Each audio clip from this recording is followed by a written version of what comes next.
from the Prime Minister's statement that the cost of living and related issues is a priority for this government, and I will certainly take that up with the relevant department. Thank you, Mr. Speaker, and my apologies for being slightly late due to hobbling over as the result of a sprained ankle. Can I hugely congratulate my right honourable friend on her new post? Speaking from experience, it's the most brilliant job, and I think she will serve with great distinction. And can I also say a huge thank you to the honourable member for Perth and North Perthshire, because I think he, as a spokesman for the Scottish Nationalists, has been brilliant and funny all the way through, and wish his successor much luck. But can my right honourable friend assure us that she will not give them any possibility whatsoever for doing anything to tear apart our great United Kingdom while she remains leader of the Commons? See, I hope that is my reputation, but as I say, on this side of this House, we respect the results of referendums. David. Thank you, Mr. Speaker. Last week in my constituency, I visited an Afghan family that have been in a hostel for over 10 months. My constituent has been prevented from earning a living and providing for their family. What they have progressed with is help from health services for antidepressants. What they need is the ability to work. They need a home rather than living out of 2 rooms. They do not wish to remain dependent on the state and at the mercy of the state. So will the Leader of the House speak and urge the new Home Secretary to come to the floor of the House to make a statement on the Afghan Citizens Resettlement Scheme? I thank the Honourable Lady for raising this. I would be happy to raise it with the Secretary of State, the Home Secretary. I would also point out that there has been work going on in other government departments across government to remove barriers for enabling people to be able to get into work once they have their paperwork sorted, for example, going into the NHS, or things that we can do through Job Centre Plus to assist people. All ideas from members are always gratefully received, and I will raise that with the Home Secretary. Congratulations to my fellow Hampshire MP on her new role. She will be aware of Junction 9 of the M3. It's a key piece of road infrastructure in our part of the world, to the docks at Southampton and up to the rest of the country. It has been held up while we make new plans in preparation for, or not, smart motorways. The new Prime Minister has been very clear about her opinion of the future of smart motorways, that they will not be proceeded with. So should National Highways now proceed, as they had planned to do so, with the junction outside of the all-running motorway plan? Well, I thank my honourable friend and fellow Hampshire colleague for his kind remarks. He will know that the Department of Transport has been reviewing how this work has been progressing. I think it is right that we look at the genuine concerns that have been raised about this new technology, but the Department of Transport will continue its plan as has been outlined, but I will certainly raise this matter on his behalf with the new Secretary of State, because clearly his constituents and his local businesses want some certainty in terms of timeframes. We're a house. Mr. Speaker, Park Home residents in Bath are facing soaring bills because their pitch fees are linked to the retail price index rather than the lower consumer price index. The previous government committed to changing pitch fees in England if parliamentary times allows. Will the new Leader of the House confirm that this is still the case? I will certainly raise this with the relevant department and ask them to contact the Honourable Lady. I take it that she will have raised this issue with them before, and clearly there are a number of means that she can secure a debate. But if she has any difficulty in getting an answer to her question, I'll be happy to assist. In Little Granger. Thank you very much, Mr. Speaker. May I congratulate my right honourable friend on her new job? She follows in illustrious footsteps. Sir Robert Walpole, both the Pitts, elder and younger, Disraeli, Gladstone and Churchill. But I actually want to bring up something for the leader's help about a historic appointment in Somerset. Mohammed Sadiq will soon take up an official role that was created by Henry VIII. He will get to wear fancy dress, represent our ancient county and welcome visiting dignitaries. But his day job is Director of Wessex Water, a company guilty of pumping thousands of gallons of human filth into my rivers and across the levels. Last year he received 422,000, including a bonus, for actually called protecting the environment. Somerset needs to be consulted about these, and so does the rest of the country. We are not asked about these appointments. Could we please have a debate in government time on senior appointments so MPs have input across the United Kingdom? Well, on the issues of storm overflows, he will know that we're the first government to have introduced legislation to reduce such discharges. He will fully understand the reason why they are done. The consequences of not doing them is going to be appalling for our constituents. And critically, since 2016, where only 5% of such overflows were monitored, it's now at 90%. Next year it will be 100%. It's not the solution, but it is incredibly helpful to the public. I think that background is helpful in the case the honourable member raises, and clearly he will be as concerned as all of us in this House to get these matters resolved swiftly. I would just finally point out that last year we fined water companies £100 million for not following their obligations. Chris Bryan. Thank you, Madam Deputy Speaker. I warmly welcome her to her new job, not least because she got to be leader after all. Admittedly not. Well, and historically, the leader of the government was the leader of the House in the House of Commons, as was just pointed out. And her job is really important in terms of what she just said, in terms of restoring the reputation of this House, because a lot of it started to fall apart with the Owen Paterson debacle last November, and I hope that we can put that behind us, though she voted, of course, for the wrecking amendment at the time.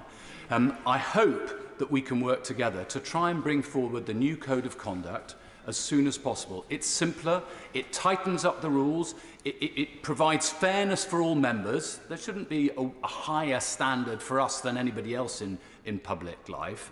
But there should be standards in public life, and I hope she will explain to us why she's pulled the debate which was meant to be bringing forward the new Code of Conduct next Wednesday.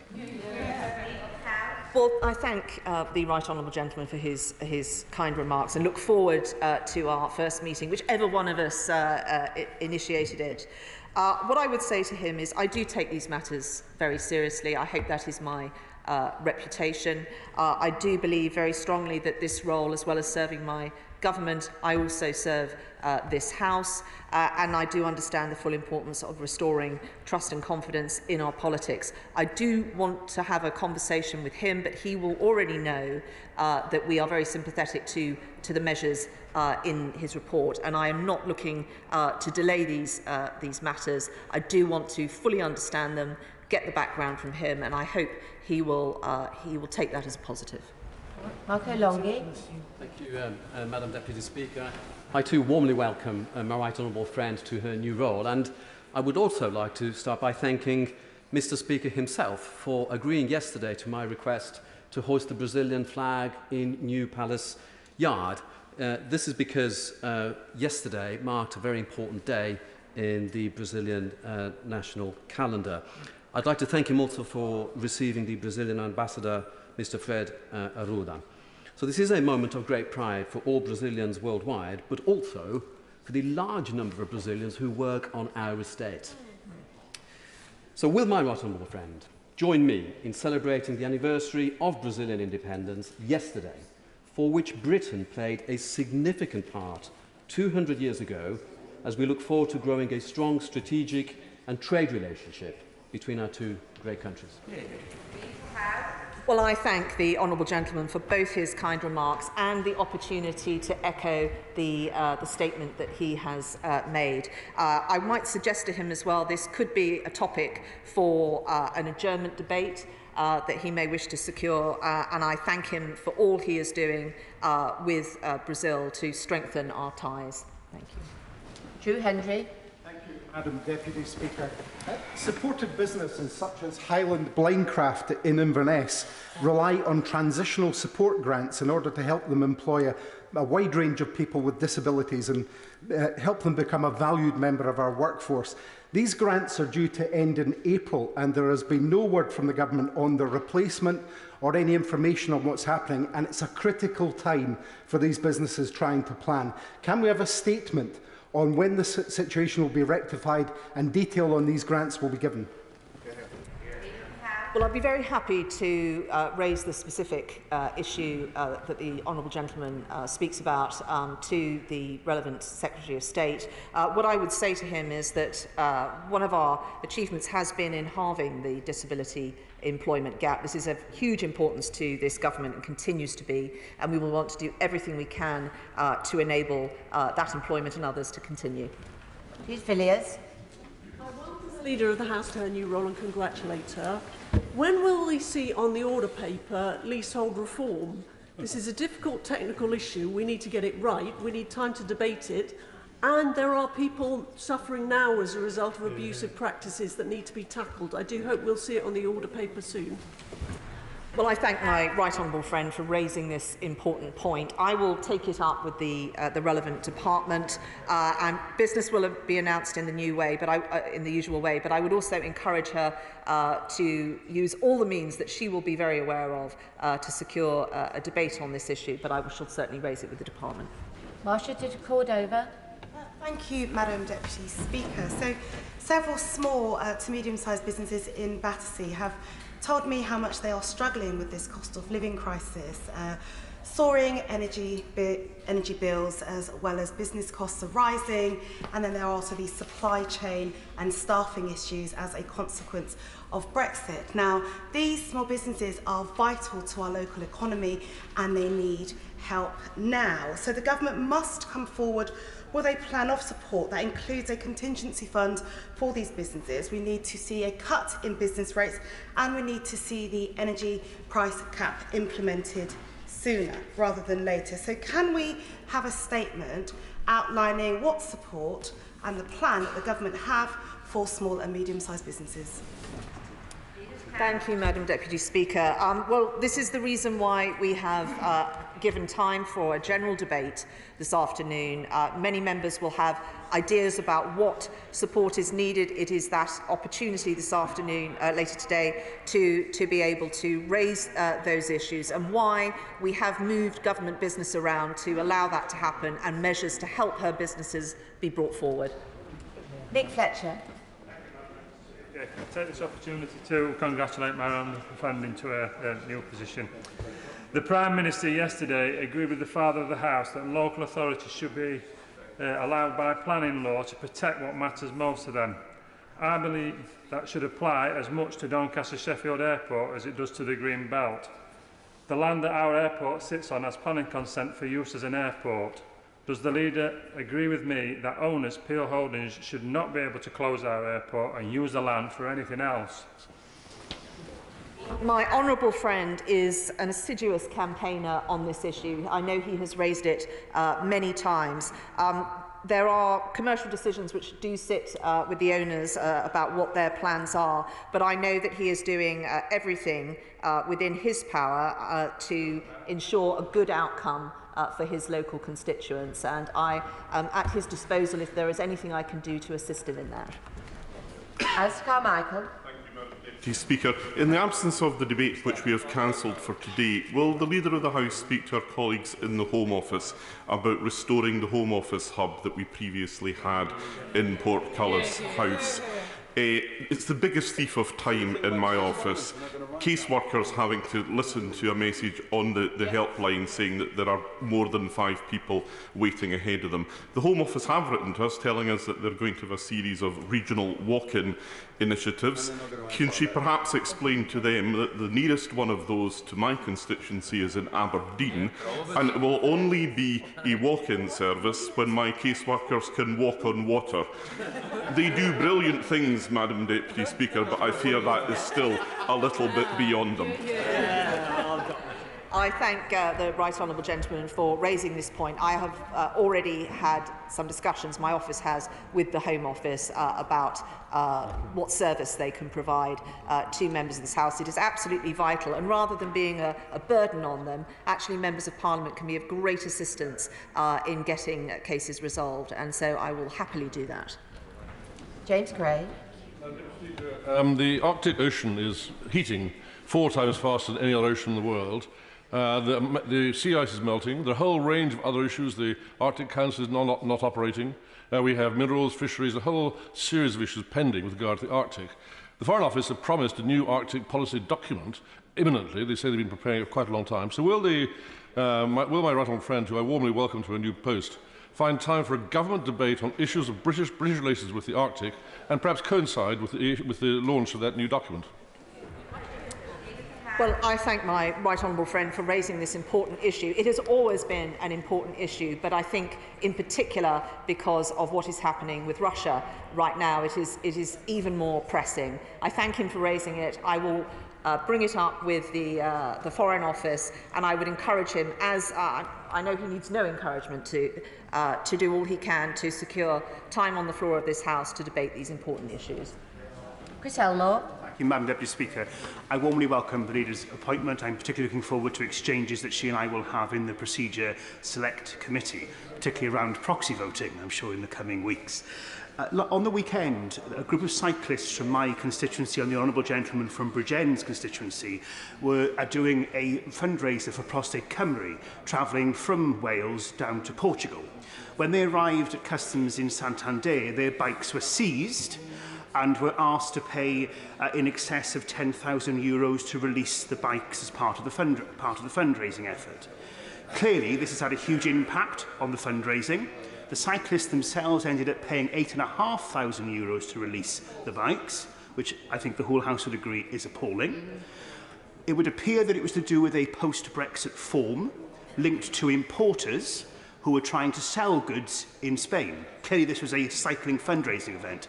So I'd be grateful if the Leader could make representations to the Foreign Secretary around providing more support to charities such as Prostate Cymru on what forms do need to be completed, and also to work with the Spanish government to ensure that this doesn't happen again for much-needed funds for charities. I'm very sorry to hear of this. There should have been no reason why they had that difficulty. I think that is outrageous, and I would take this opportunity to remind colleagues about the excellent consular service that the Foreign Office run.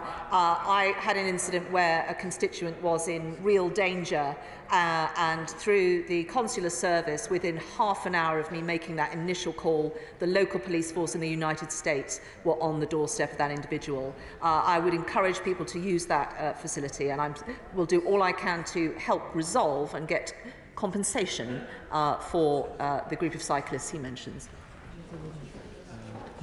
Nicola Richards. Thank you, Madam Deputy Speaker. Firstly, I'd like to congratulate my right honourable friend to her new position. I know she'll do a fantastic job. Madam Deputy Speaker, sadly I wasn't shocked by Sandwell Council's latest attempt to threaten and silence residents who are being let down by the Labour-run council. Residents who complain about their child's special educational needs and disabilities travel service now face their transport provision being removed for good. Their latest terms and conditions reads, "Please don't use social media to make a complaint, as it may result in your child's transport being suspended or removed permanently."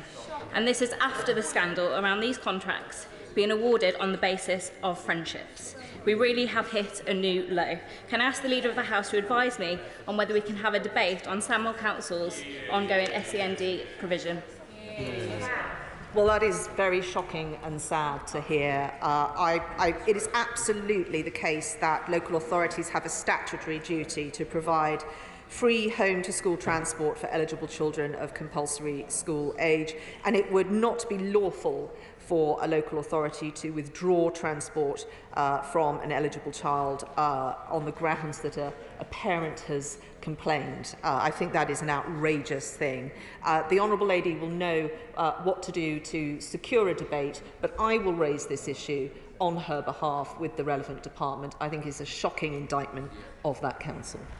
Ian Paisley. Thank you very much, Madam Deputy Speaker. Can I congratulate the new Leader of the House? I'm personally very pleased for her and wish her all the very best in this role. This morning, the Northern Ireland Research Agency produced statistics that Northern Ireland has had 340 excess deaths in the last 10 weeks. That's a 16% increase over the last 5 years, and is devastating, obviously, for those families and for those people. And it's largely due because of delayed diagnosis, and also the cancer statistics are still not published, which means that this will be even higher in the next few weeks. I'm wondering at what point of the crisis in the health service in Northern Ireland will the Health Minister here be able to step in with emergency provision, emergency organisation. I wonder if the business leader can raise this urgently with the Health Secretary. Well, that is very hard to hear. I think one of the strengths of our National Health Service across the United Kingdom is that it is devolved and it is run in slightly different ways. And the Chief Medical Officers, I know, work together very closely to share good practice, to learn from each other and strengthen the system as a whole. I will certainly raise his concerns with the new Secretary of State, but he will know that we are doing everything we can to restore a government in Northern Ireland so these issues can be gripped and dealt with. Robert Walker.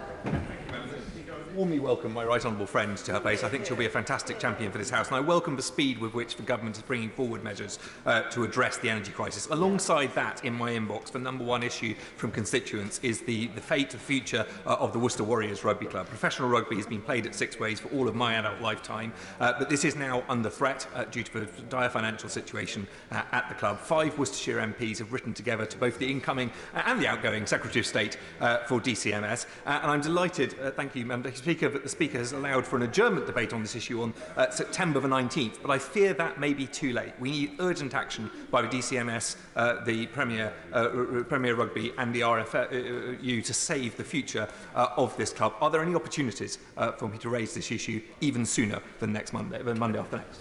Well, I thank my honourable friend for the work that he and his local colleagues are doing to secure this club's future.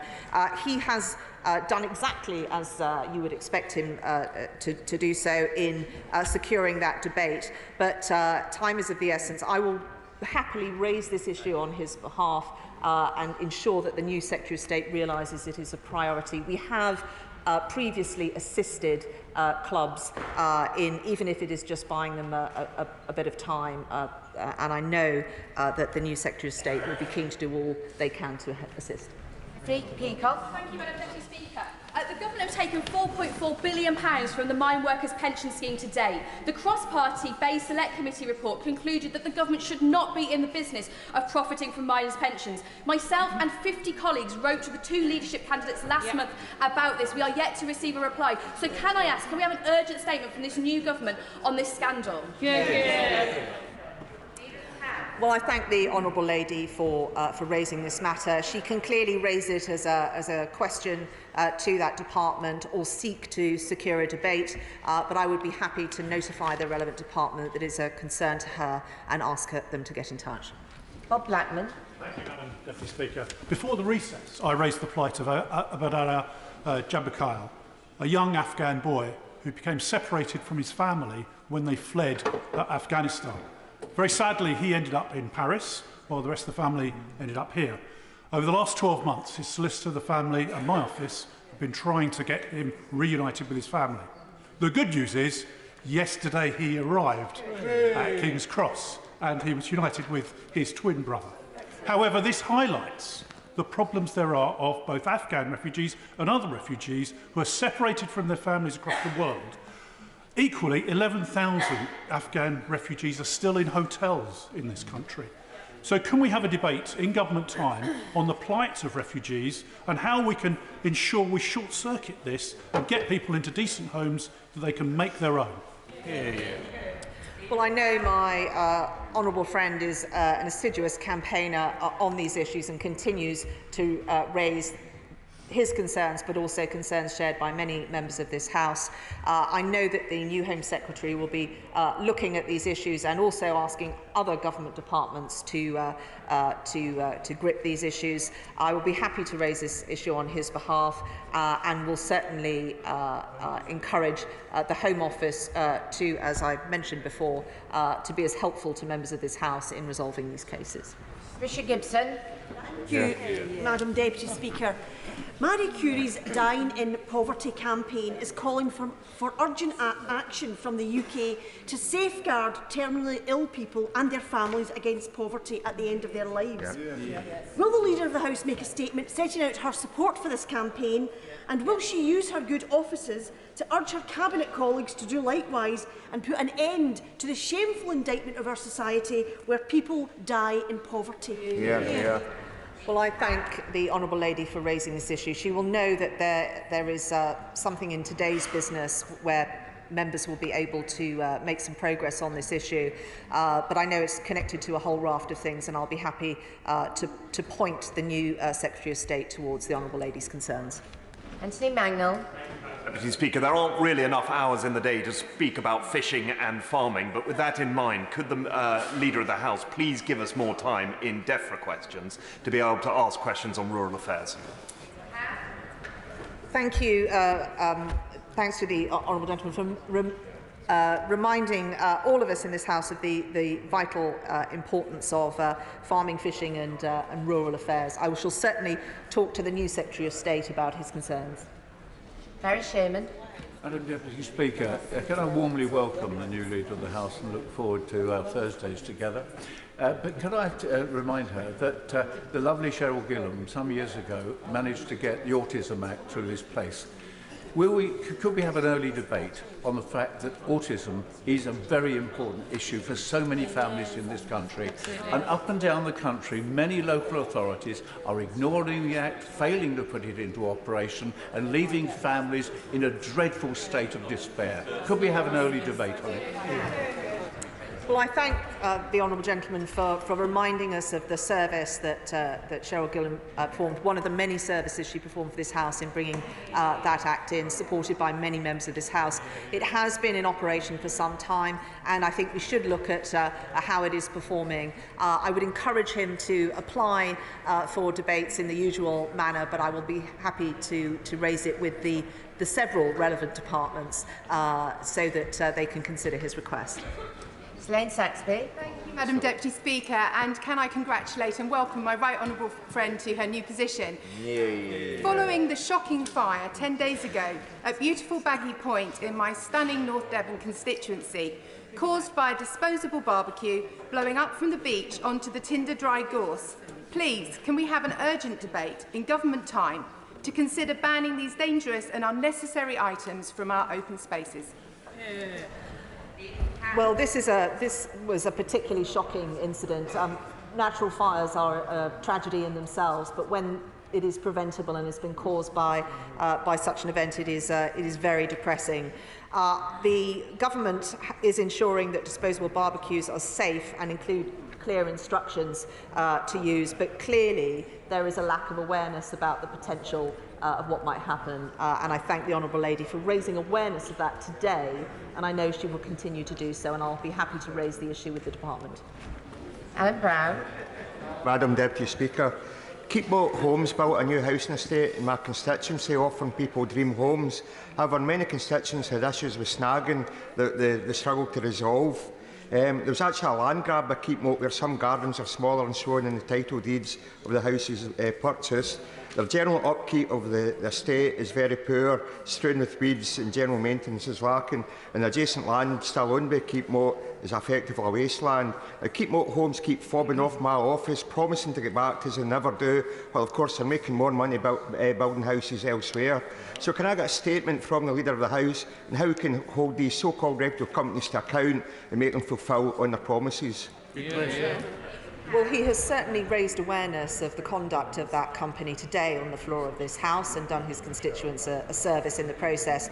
He will know that he will be able to secure perhaps an adjournment debate so to further discuss what this business is and isn't doing.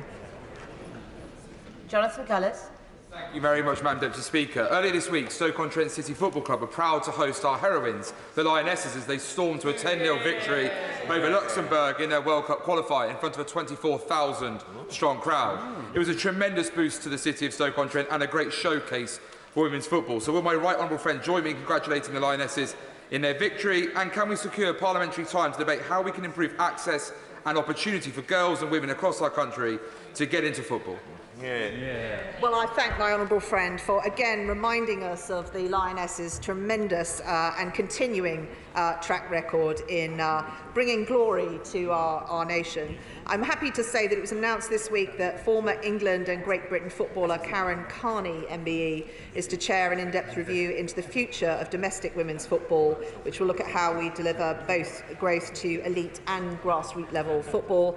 And next week there is a Westminster Hall debate on the 2022 UEFA European Women's Championship and participation of girls and young women in sport, and I would encourage all members to contribute to that debate. Florence Ashalomi. Thank you, Madam Deputy Speaker. On the 25th of August, my constituent Victoria Bowman and her husband were arrested in Neymar for alleged visa offences as they returned from the city of Shan State. Ms Bowman served as the UK's ambassador to Neymar, and the Neymar Centre for Responsible Business said that she has dedicated many years in strengthening social and economic development in Neymar. She is an upstanding citizen who served our country with distinction, and these charges appear politically motivated. So can the Leader of the House please discuss this with the Foreign Secretary and look at how we can urgently help my constituent and her husband? Well, I thank the Honourable Lady for raising this issue. I shall pass her concerns on to the Foreign Office, and I would encourage her to make contact with the new Foreign Secretary to discuss these matters directly. Sean Bailey. Madam Deputy Speaker. Madam Deputy Speaker, it was great to see my right honourable friend in her place today as she takes her position. I just want to warmly congratulate her. Samuel Metropolitan Borough Council were awarded £20 million by this government for a family hub, and we all know that how you start in life unfortunately still dictates sometimes where we go, and we need to change that, and a family hub can do that.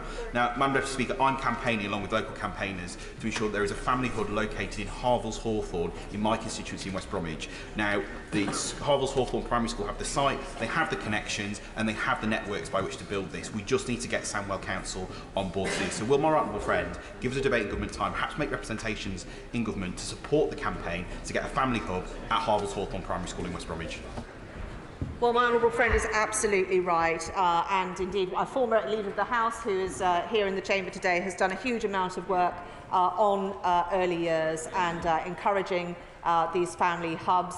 He is right to campaign so hard for one in his constituency, and I'd be very happy to help him achieve that objective. What I would say is this particular council is featuring greatly in business questions today, and I think maybe honourable members should club together in their application for a debate, whether it is on denying people who have special education needs, transport, or indeed being a block on family hubs being set up in constituencies. Carol Monaghan. This week I received a rather predictable response from the Home Office. Thank you for your further inquiry on behalf of X about his application for Y. X's application is under consideration and we will contact him as soon as a decision is reached. It was predictable because it's the same response I get every time I contact the Home Office. Now, this week, the Home Office sent us a letter that says now they will be contacting our offices to update them by telephone, not by email. Now, call me a cynic, but we lose a paper trail when it's an email update. So can we have a government statement on what has been done about these unacceptable delays in Home Office correspondence and applications from our constituents? Order. If we are to get everybody in, we do need quite short questions. Leader of the House. I'm aware of the correspondence that the Home Office have sent out. I very much doubt whether that correspondence had any ministerial oversight on it. I have raised it with the Home Office and said that our view is that this is not an acceptable service for members, and I think they do not understand that having a letter with a substantive answer is very helpful to members in terms of getting information to their constituents. I have raised it both with the Home Office and with the Cabinet Office, and will do all I can to ensure that members of this House get the service they and their constituents need. Scott Benton. Mr. Speaker, may I welcome my right honourable friend to her new position on the front bench. 28,000 migrants have now crossed the Channel this year, and I'm afraid that our inability to control our borders is becoming increasingly difficult to defend to my constituents. Can we expect a statement from a new Home Secretary on this issue and the further measures the government will be taking to address this? Yeah. I think you can expect to hear from the new Home Secretary soon on these matters. It is a key priority for her, and in addition to statements, you will also see action. Dan Jarvis. Thank you, Madam Deputy Speaker. Can I warmly welcome the Leader of the House to her important new role, and I wish her well with it. I suspect the Right Honourable Lady has been studiously looking at the commitments the Prime Minister has made over the course of the summer, so she will know that in a speech in Leeds on the 28th of July, the Prime Minister committed to build the Northern Powerhouse Rail Link to join up communities and unlock potential right across the north. That is hugely significant for the north of England, and I know the Metro Mayors in West Yorkshire, Tracy Brabin, and South Yorkshire, Oliver Coppard, are very keen to talk to the government. So can the Leader speak to the new Transport Secretary so we can get early sight of the government's intentions with this regard? Leader of the House. Like him, very pleased to hear that commitment from our new Prime Minister. The timing, but also the sequencing of these various schemes will be of huge interest to many members of this House, and I think it is a prime topic for a debate, and I would encourage him to apply for one. Daisy Cooper. On the 13th of May, almost 4 months ago, I wrote to the Secretary of State for Health and Social Care about a constituent who suffered a serious sexual assault at the hands of a medical professional. My research has shown that there is no support available for these kinds of people, no progress on implementing the recommendations of 3 inquiries, and no systematic collection of data. I chased up with the Secretary of State on the 21st of July, the 10th of August, and yesterday on the 7th of September. Could the Leader of the House please confirm she will now write to the new Secretary of State and ensure that my constituent, having been incredibly courageous, will get a response to my letter of almost 4 months ago? Well, I'm very sorry to hear about the case of the Honourable Lady's constituent. I shall certainly raise this matter and draw it to the attention of the new Secretary of State. Ruth Jones. Thank you, Madam Deputy Speaker, and I wish the Leader well in her new role, obviously an apprenticeship to the top job. On the steps of Downing Street this week, the new Prime Minister failed to mention Wales once, and that's not gone unnoticed in Wales and in my constituency of Newport West. So, can we have a debate in government time on the lessons the party opposite can learn from the long-term and successful Welsh Labour government, because there are plenty of them?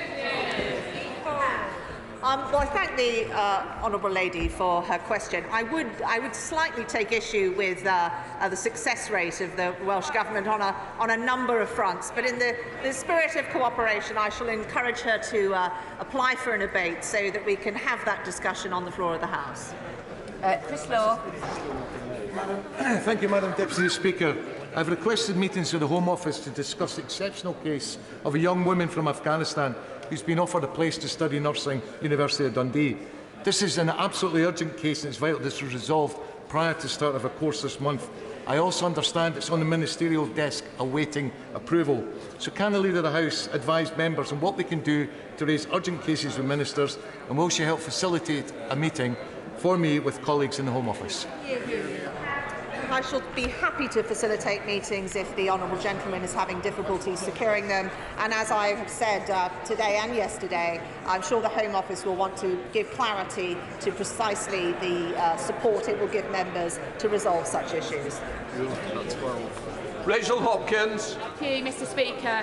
And if I may, given the new Leader of the House's experience of the fantastic Inspire Sports Centre in Luton South, will she join me in congratulating Amy Rollinson from Luton Diving Club on her bronze medal in the Commonwealth Games?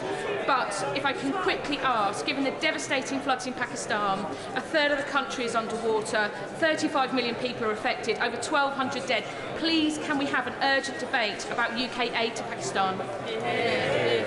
Well, I will happily join her in giving her the congratulations that she outlined for the achievements in diving in her constituency.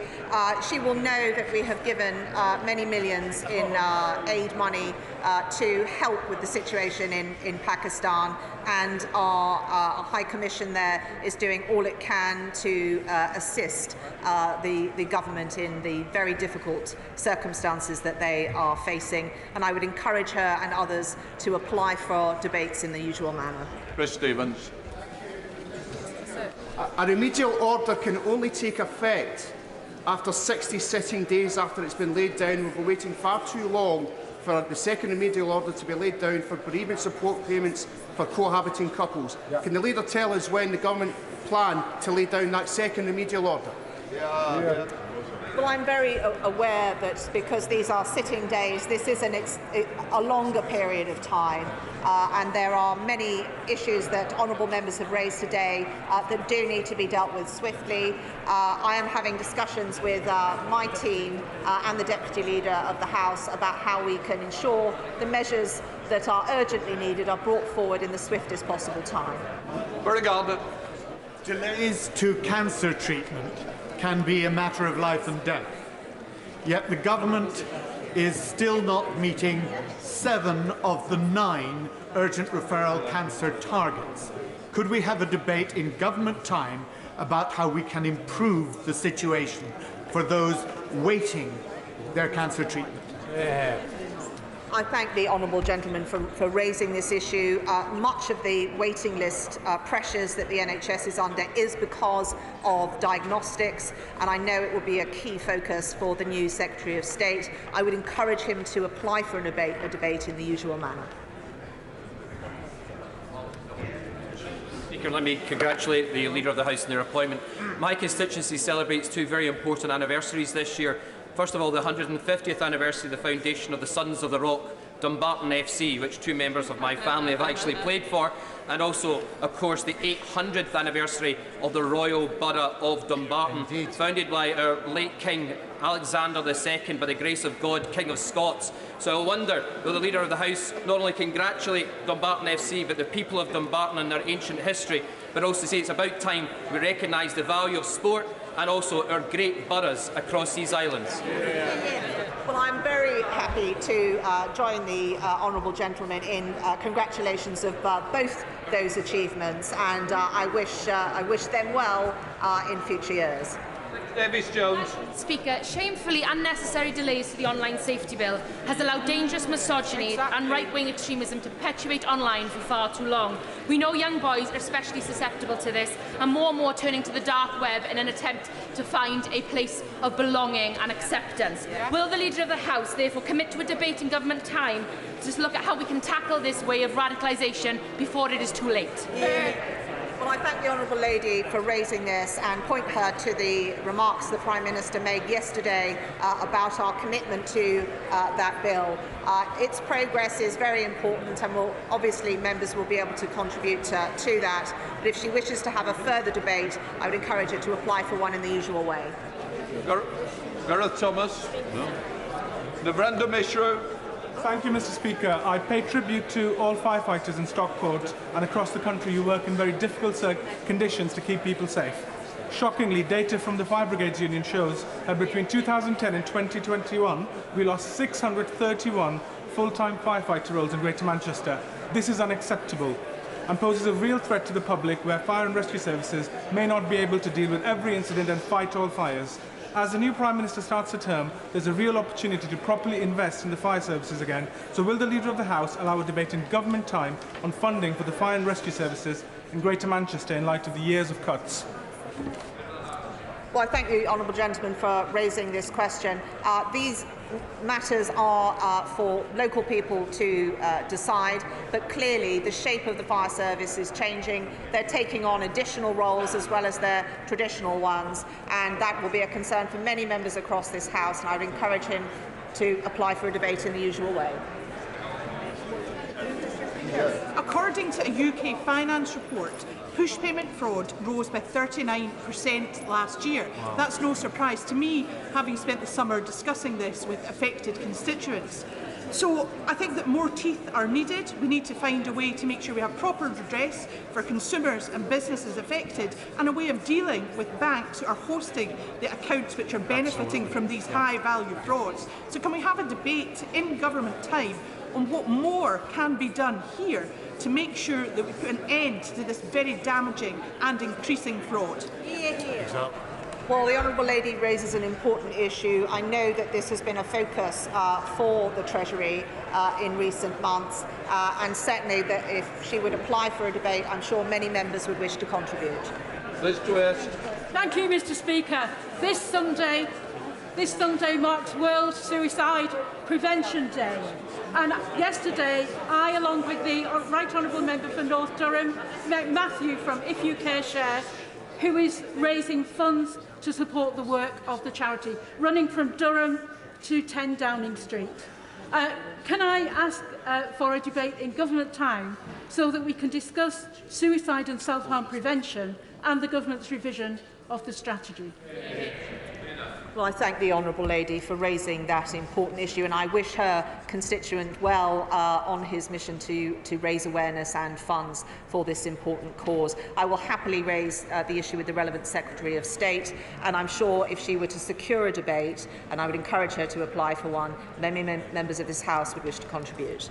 Gerald Jones. Thank you, Mr. Speaker. Over the summer, like many other members, I'm sure, my office team have continued to experience considerable delays in contacting the MP account management team at UK Visas and Passport Office.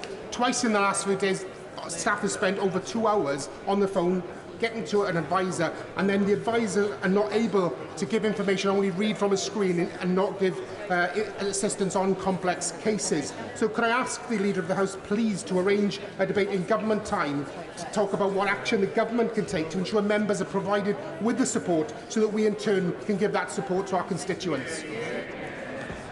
Well, he will know that the Home Office has done a huge amount to improve this service, taking on in recent months over 1,000 new staff to be able to process such applications. But he is right, there is no point in having an MP's service and hotline if answers are not at the end of it, and I shall certainly continue to ensure the Home Office is able to deliver the services that members of this House need and would welcome. Welcome the Leader to her place. My office are currently supporting several single mothers who continue to struggle with the child maintenance system because the support in chasing down avoiding paying parents or enforcing repayment of large arrears just doesn't exist in a meaningful way within the current system. Will the Leader of the House ask the new Work and Pension Secretary to give a statement to the House on improving the existing system for them and the many single parents across the UK who are single-handedly carrying the financial and emotional burden of raising their children? I thank the Honourable Lady for raising this, and I will happily pass on her concerns to the new Secretary of State. DWP questions are scheduled for the 17th of October, and I would encourage her to raise that issue in those questions as well. Jim Shannon, final question. Mr. Speaker, I declare an interest as Chair of the APPG of Pakistan Religious Minorities and also as Chair of the APPG for Freedom of Religious Belief. With that in mind, I note with concern the horrific floods and devastation and loss of life in Pakistan over the recent weeks, and I'm glad to hear of various initiatives from this government to deliver aid to help alleviate the impact of the damage on people's lives. Will the Leader of the House be able to allow a statement on the importance of this aid reaching all in need in Pakistan, particularly those who belong to other religious groups such as Christians and Ahmadis who face systematic challenges in receiving the aid that they very much need? Well, he will know historically that the largest share of our aid budget has gone to Pakistan, and as a consequence we have a deep and well-informed relationship on how that aid money is utilised, and I know that our High Commission there will be ensuring that it is distributed both to give the maximum positive impact for everyone, but also to make sure that there is no discrimination in how it is distributed.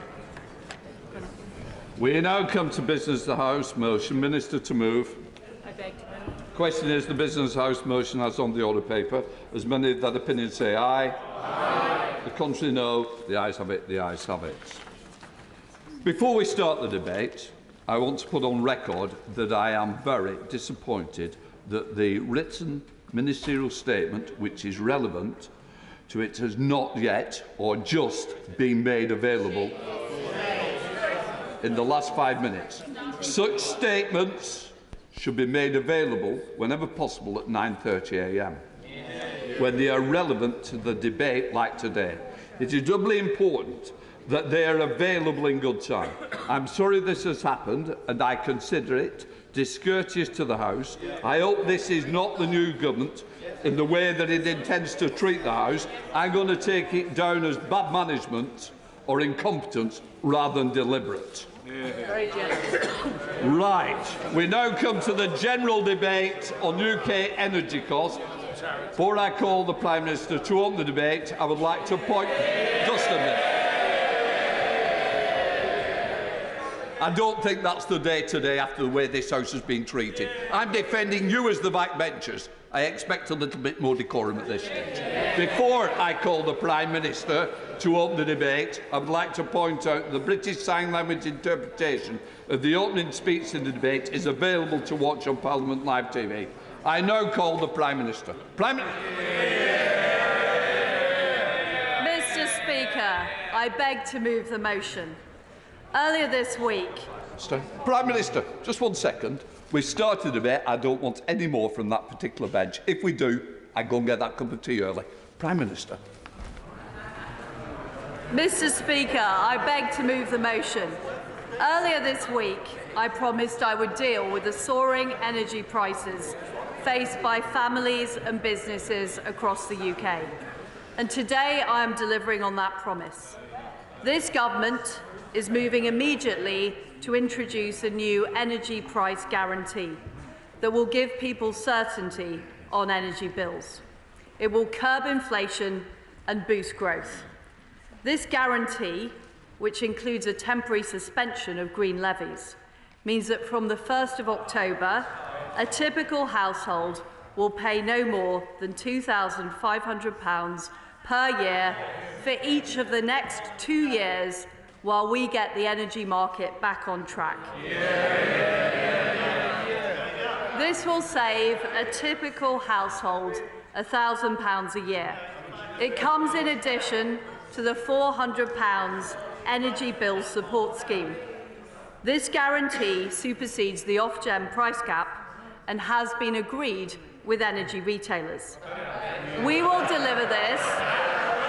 Mr. Speaker, I will make way in a few minutes when I have made some progress. Mr. Speaker, we will deliver this by securing the wholesale price for energy while putting in place long-term measures to secure future supplies at more affordable rates. We are supporting this country through this winter and next, and tackling the root causes of high prices so we are never in the same position again. For those using heating oil, living in park homes, or those on heat networks, we will set up a fund so that all can... Prime Minister, sorry about this. Can I just say, I don't want a running commentary from here and giving me the advice. I certainly don't need it. Prime Minister, I don't want to interrupt you. It's up to you to give way when you feel it's appropriate. But just to let you know that it is now being printed, the WMS, and I'm hoping that we'll bring it into the chamber for everybody to see. Prime Minister. Well, thank you, Mr. Speaker. For those using heating oil, living in park homes, or those on heat networks, we will set up a fund so that all UK consumers can benefit from equivalent support. I thank her for giving way. National Energy Action estimate with the cap at the current level are 6.5 million households in fuel poverty. So raising the cap to £2,500, how many more millions of people will end up in fuel poverty, does she reckon? Well, Mr. Speaker, we are taking action to help people on the lowest incomes through universal credit, and we are also supplying £400 through the Energy Bills Support Scheme. Mr. Speaker, I would like to make some progress and then I will take more interventions. We will also support all businesses, charities and public sector organisations with their energy costs this winter, offering an equivalent guarantee for 6 months. After those 6 months, we will provide further support to vulnerable sectors such as hospitality, including our local pubs. My right honourable friend, the Business Secretary, will work with business to review where this should be targeted to make sure those most in need get support. This review will be concluded within 3 months, giving businesses certainty. In the meantime, companies with the wherewithal need to be looking for ways they can improve energy efficiency and increase direct energy generation. I will give way to my honourable friend. I'm grateful to the Prime Minister giving way, and I commend her on the speed with which she and her new team really grip this challenge that's facing the country. And doesn't it demonstrate, Mr. Speaker, that Conservative governments do not stand by while millions of people on low incomes are threatened? The measures she's taken. Well, my honourable friend is absolutely right. I recognise that people are struggling with their energy bills, and that is why I have brought forward this debate as soon as possible to give people reassurance ahead of this winter that energy bills are going to be affordable. And we will be bringing forward emergency legislation to deliver this policy. My right honourable friend, the Chancellor of the Exchequer, will set out the expected costs as part of his fiscal statement later this month. And I can tell the House today that we will not be giving in to the Leader of the Opposition who calls for this to be funded through a windfall tax.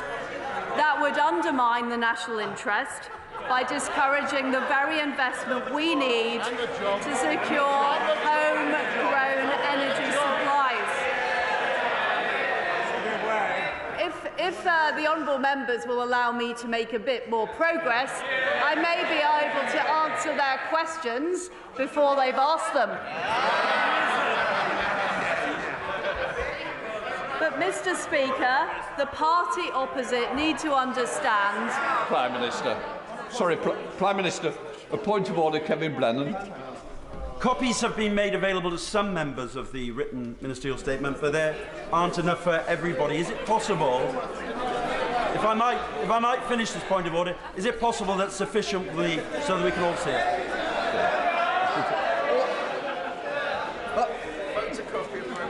As we both know, it's not a point of order, but it's certainly a clarification that they're now coming out, and we're printing them as fast as possible to make sure all members have the ability to read it. It is with great disappointment, but that's a matter of fact. Prime Minister. Prime Minister. Instead of that approach, we are taking an approach which is pro-growth, pro-business and pro the investment we need for our country's energy security. I will give way. Very grateful to the Prime Minister. Does she agree that we are too short of energy but have plenty of taxes? And does she agree that if we had an oversupply of taxes, as the party opposite wants, we'd have less supply of the things we were taxing? Well, my right honourable friend makes an extremely good point. The reality is we can't tax our way to growth. And the policy I am setting out today is all about helping people with their energy costs, as I promised, and making sure that we have the long-term energy supplies that we need for our country. I'll give way to the honourable gentleman at the back. Thank you to the Prime Minister for giving way. Just 6 months ago, households faced energy bills of £1,300. We are today being told that fixing prices at £2,500 is the best that the government can do. It's not. So why is the Prime Minister putting private energy profits ahead of people at this crucial time? Well, what we are doing is we're doing the important work to help people and businesses get through this winter and next winter, whilst fixing Britain's long-term energy supplies. I've already given way a number of occasions. I will give way later. Please hold off for a bit longer. Mr. Speaker, this is the moment to be bold. We are facing a global energy crisis, and there are no cost-free options. There will be a cost to this intervention. I will give way. I strongly welcome this package of bills to help cover. It's a marked contrast to the meagre scrappings offered by the benches opposite. I just welcome also that she's confirmed that schools and colleges will get help with their energy bills, as the colleges face increases of 300%. And could I just finally ask her, will she continue to bear down on fuel duty? Because we know that motorists at the pumps face extortionate bills when they fill up their cars. Well, I thank my honourable friend for his point, and I'm sure the Chancellor of the Exchequer is listening intently to his point ahead of his fiscal statement later this month. Mr. Speaker, I want to make some progress on explaining how we will defray the cost of this intervention, which I think might answer some of the honourable people's questions before they ask them. So the way we are going to defray the cost of this intervention is first of all by ramping up supply. Following on from the successful vaccine task force, we have created a new energy supply task force under the leadership of Maddie McTernan. They are already negotiating new long-term energy contracts with domestic and international gas suppliers to immediately bring down the cost of intervention. We are also accelerating all sources of domestic energy, including North Sea oil and gas production. We will be launching a new licensing round, which we expect to lead to over 100 new licences being awarded. And we will speed up our deployment of all clean and renewable technologies, including hydrogen, solar, carbon capture and storage, and wind, where we are already a world leader in offshore generation. Renewable and nuclear generators will move on to contracts for difference to end the situation where electricity prices are set by the marginal price of gas. This will mean that generators are receiving a fair price, reflecting their cost of production, further bringing down the cost of this intervention. I will give way to my honourable friend. I warmly welcome the immediate action announced by the Prime Minister on the cost of energy, which is really going to help families in the Pendle constituency and right across the United Kingdom. Next week in Parliament is Nuclear Week. So will she join with me in supporting the rollout of small modular reactors championed by Rolls-Royce, who have 2 sites in my constituency? We need this technology now, so will she go further and faster to drive forward the nuclear programme in this country? Well, my honourable friend is absolutely right. Small modular reactors are a very important part of our energy mix. They're produced here in the United Kingdom. They will help boost growth as well as boost our energy security. And secondly, I will take a few more interventions in a few minutes, but please let me make progress on my speech. Secondly, today's actions will deliver substantial benefits to our economy, boosting growth, which increases tax receipts and gives certainty to business. This intervention is expected to curb inflation by up to 5 percentage points, bringing a reduction in the cost of servicing government debt. Thirdly, I'm announcing today that with the Bank of England, we will set up a new scheme worth up to £40 billion to ensure that firms operating in the wholesale energy market have the liquidity they need to manage price volatility. This will stabilise the market and decrease the likelihood that energy retailers need our support, like they did last winter, by increasing supply, boosting the economy and increasing liquidity in the market. we will significantly reduce the cost to government of this intervention. I will give way.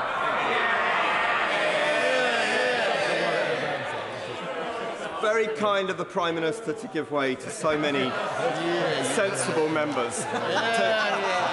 Today is clearly a big intervention, and the government is, as she promised, wrapping its arms around my constituents, as we did during the pandemic, and looking to the future. Can she confirm that the plans are primarily about domestic supply rather than imported reliance, and therefore in line with the commitments, the important commitments that we made at COP26 in Glasgow and the path to net zero that we made in our manifesto 3 years ago?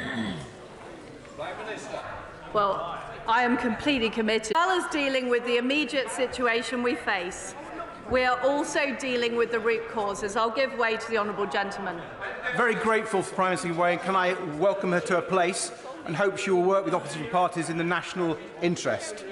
But can she confirm that her announcement today will still see the energy bills of struggling families rising by another £500 next month, and that this winter they will be paying energy bills twice the bills that they paid last winter? Well, we're also, at the same time as introducing the energy price guarantee, also providing families with £400 and providing extra support to the vulnerable. So vulnerable families will be receiving that extra support. But, Mr. Speaker, I want to move on to why we are in the situation we are in now. And the fact is that energy policy over the past decades has not focused enough on securing supply. There is no better. I don't know why, Mr. Speaker, I don't know why the honourable gentleman is laughing. He is partly responsible for this.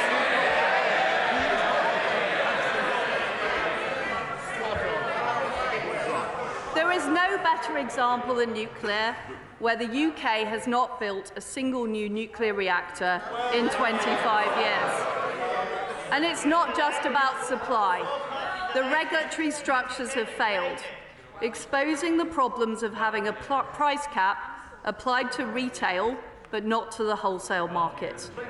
All of this has left us vulnerable to volatile global markets and malign actors in an increasingly geopolitical world. And that is why Putin is exploiting this situation by weaponising energy supplies as part of his illegal war on Ukraine. I'll give way to the honourable gentleman. Would she accept that with 150 years' worth of gas under the ground in GB, it is absolute madness to turn our back on that resource at a time when people are facing huge energy bills? And could she also just explain to us how she intends to deliver the support which she's talking about in Northern Ireland? That's the people from Ireland. Well, I do agree with the honourable gentleman. I'm coming to the point about shale gas in a minute, but I can assure him that this policy will apply in Northern Ireland, and those benefits will be open to the people of Northern Ireland as part of the United Kingdom. So, as well as the action that I am announcing today, we will use these 2 years ahead of us to make sure that the United Kingdom is never in this situation again. So I will be launching 2 reviews. Firstly, a review of energy regulation to fix the underlying problems. We want a new approach which will address supply and affordability for the long term. Secondly, we will conduct a review to ensure we deliver net zero by 2050 in a way that is pro-business and pro-growth. And this review will be led by my right honourable friend, the member for Kingswood. I will give way. Can I firstly, on behalf of the people of South Leicestershire, welcome my right honourable friend to her role. She mentions Putin. Whilst the measures that she's announcing today are incredibly welcome for my constituents and all our constituents to protect, and particularly the poorest and most vulnerable in society, will she give an assurance today that her government will continue to stand firm against the appalling and brutal actions of Putin and his thuggish regime? And will she tell the British people honestly that we are in for a difficult winter, notwithstanding the challenges that face us? Well, my honourable friend is right. The reason we are in this difficult situation is because of Putin's appalling war in Ukraine. But we do need to make sure that our energy supplies are more resilient and more secure, so we are never in this situation again, and we cannot be subject to global energy prices and the actions of dictators. You would be if we listened to you. We are delivering a stable environment that gives investors the confidence to back gas as part of our transition to net zero. It is vital that we take steps to increase our domestic energy supply. I'll make a bit more progress and then I will give way. We will end the moratorium on extracting our huge reserves of shale, which could get gas flowing as soon as 6 months, where there is local support for it. We will launch Great British Nuclear later this month, putting us on a path to deliver up to a quarter of our electricity generation with nuclear by 2050. I'll give way to the Honourable Lady. To the Prime Minister. Last September, I asked the then Business Secretary why the government signed off on the closure of the rough gas storage facility. He dismissed it as not relevant and he accused me of stoking panic and alarm. Given the government are now reportedly reopening that facility, it doesn't suggest the new Chancellor is a man of foresight and strategy, does it, Prime Minister?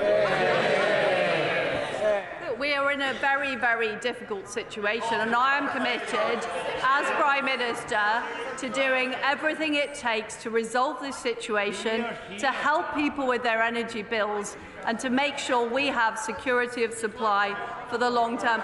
I've already taken a lot of interventions. I need to make progress on this speech. As a result of these steps on shale and on nuclear, and the acceleration of renewables, I am today setting a new ambition for our country. Far from being dependent on the global energy market and the actions of malign actors, we will make sure that the UK is a net energy exporter by 2040. And my right honourable friend, the Business Secretary, will set out a plan in the next 2 months to make sure we achieve this. Mr. Speaker, I know that businesses and families are very concerned about how they will get through this winter. That is why I felt it was important to act urgently to provide immediate help and support, as well as setting out our plan about how we are going to secure the UK's future energy supplies. This is part of my vision for rebuilding our economy. Secure energy supply is vital to growth and prosperity, yet it has been ignored for too long. I will end the UK's short-termist approach to energy security and supply once and for all. That is what I promised on the steps of Downing Street. Today, we are acting decisively on that pledge. This will help us build a stronger, more resilient and more secure United Kingdom. I commend this motion to the House. There's a lot of members who wish to get in, so think of others after we've got through the front benches. I now come to the Leader of the Opposition, Keir Starmer. Thank you, Mr. Speaker, and can I thank the Prime Minister for advance sight of our opening speech. We're in the middle of a national emergency. People are really scared, and families don't know if they can warm their homes this winter, and businesses ask if they can keep the lights on. That is why the Labour Party spent the summer fighting for a price freeze, so that no household would pay a penny more on their bills. When we called for it, many people said we were wrong. They pretended that this crisis was something that just affected the poorest, as if working families on average wages could easily shoulder astronomical bills. They dismissed our call for support as handouts. But those objections could never last. The Prime Minister had no choice. No government can stand by while millions of families fall into poverty, whilst businesses shut their doors and the economy falls to ruin. So I am pleased there is action today, and that the principle of a price limit has been accepted. But under our plan, not a penny more on bills. Under this plan, a price rise. But this support, I'll just make some progress and then I will. But this support does not come cheap. And the real question before the House today, the real question the government faces, the political question, is who is going to pay? The Treasury estimates that energy producers could make £170 billion in unexpected windfall profits over the next 2 years. I repeat that, £170 billion in unexpected windfall profits over the next 2 years. I will give way in just a moment. The head of BP has called this crisis a cash machine for his company, and households are on the other end of that cash machine, their bills funding these eye-watering profits.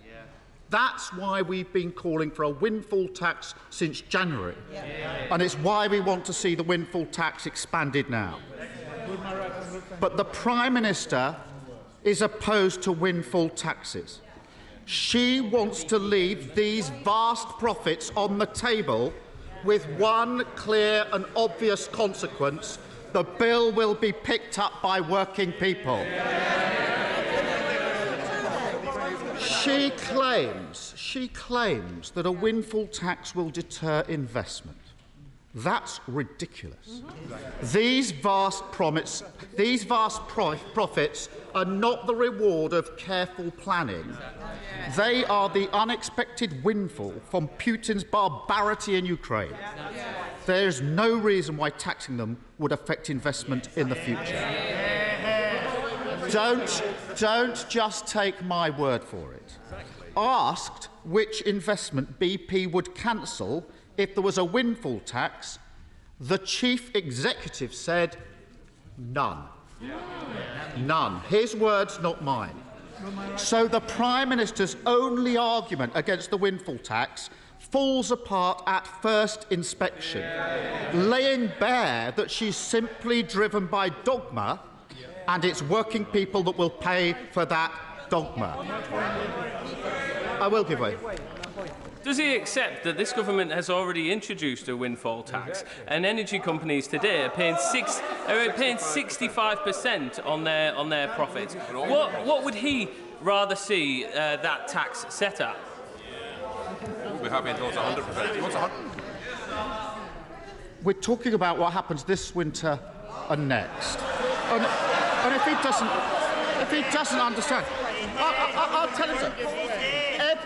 Every pound the Prime Minister's government refuses to raise in windfall taxes, when she's leaving billions on the table, is an extra pound of borrowing. That's the simple, straightforward argument. Every pound she leaves on the table is an extra pound of borrowing, loading the burden of the cost of living crisis onto working people who will have to pay back for years to come.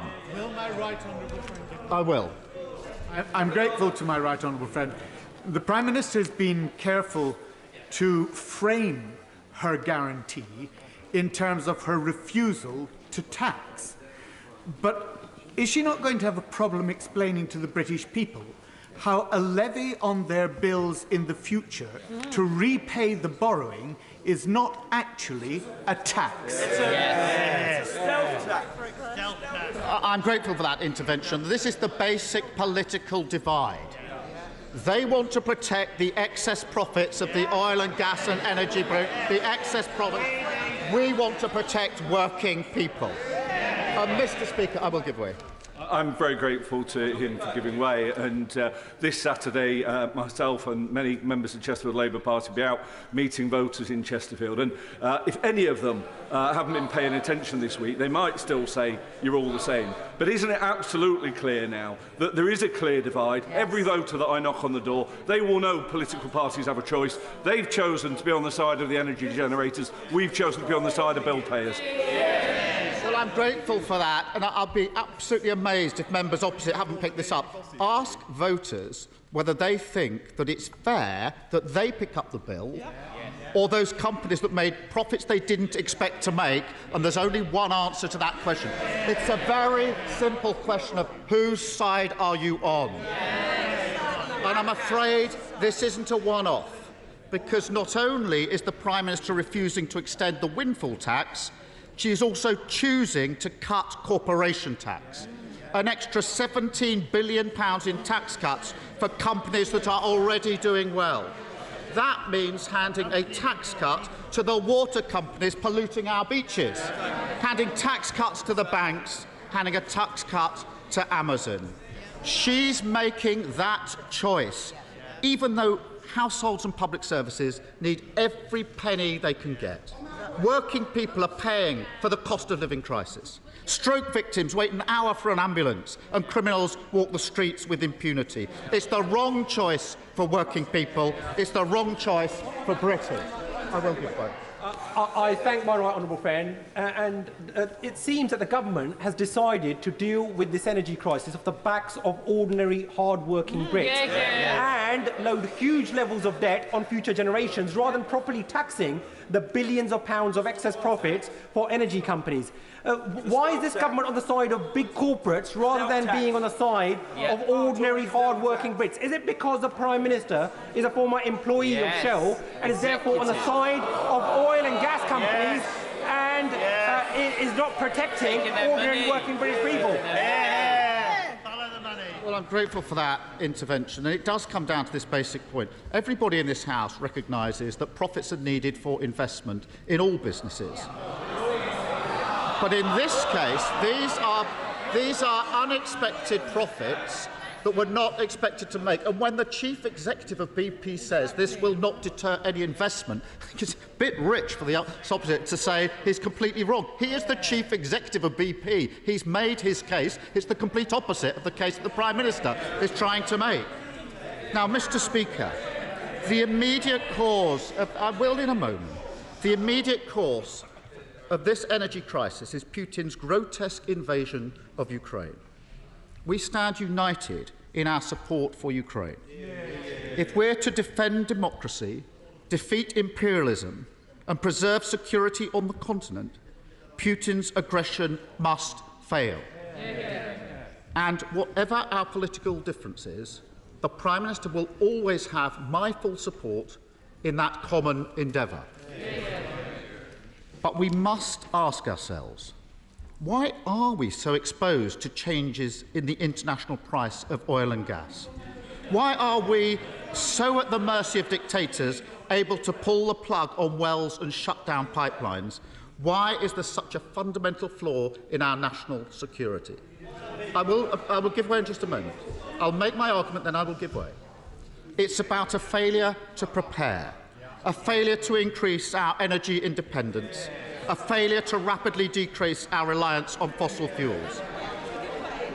They banned, Mr. Speaker, they banned onshore wind in 2015. That cost us clean energy capacity equivalent to all our Russian gas imports in recent years. A policy disaster. The Prime Minister has been constantly opposed to solar power, the cheapest form of energy that we have, and she's been consistently wrong. And it's not just what the Prime Minister said in the heat of her leadership campaign this summer. When she was Environment Secretary, the government slashed solar subsidies. The market crashed. I will give way.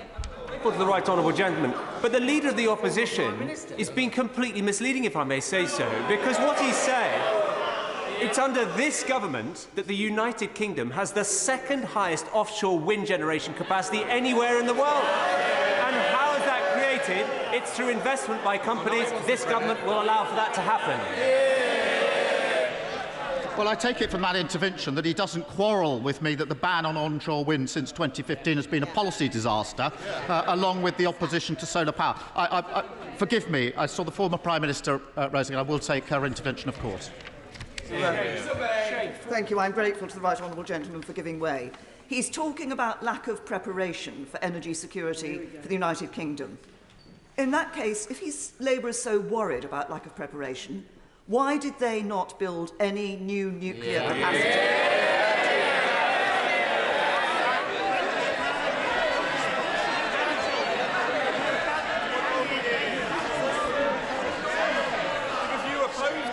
Mr. Speaker, I'm grateful for that intervention. Let me deal with it in full, because it's a very important point, because nuclear is vital to our future and a new generation of power plants should have been built by now.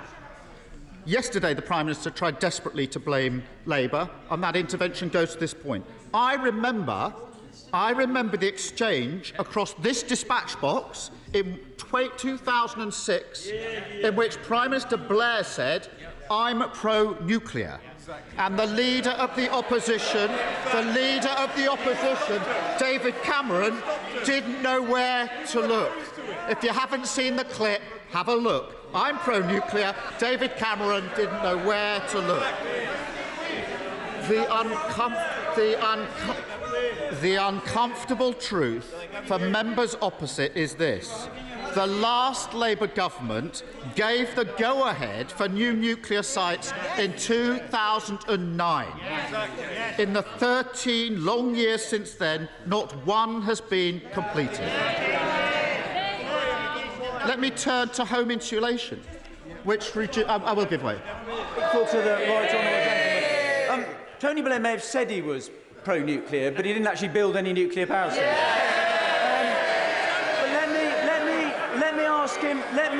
Let me ask him about the windfall tax. The £170 billion he talks about, from my understanding, most of that is not profits of UK companies. It's energy supplied to the United Kingdom, but it's not within our ability to tax it. And secondly, we already have a windfall tax. We're already taxing those profits at 65%. How high does he want a windfall tax to go?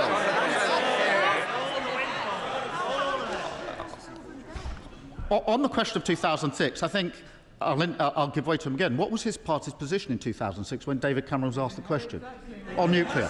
Because he didn't have a position on it. But on the £170 billion that he raises, I think he's wrong about that. But if there is any doubt, I'd invite the Treasury to disclose the documents about this so that we can all see them and evaluate them. Because I think I'm right and I think he's wrong. But if the documents could be made available, we can all look at that £170 billion. Mr. Speaker, I will give way.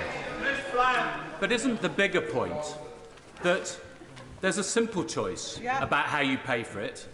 It either all goes on borrowing and ordinary families and on the never-never for this country, or at least some of it is charged in a windfall tax on unearned and unexpected income, which Putin has basically put into the pockets of Shell and BP. That's the fundamental choice, isn't it? That is the fundamental choice. It's the fundamental divide in this House. Let them defend their position to protect those excess profits, and we will defend our position of standing up for working people. I'm going to make some progress.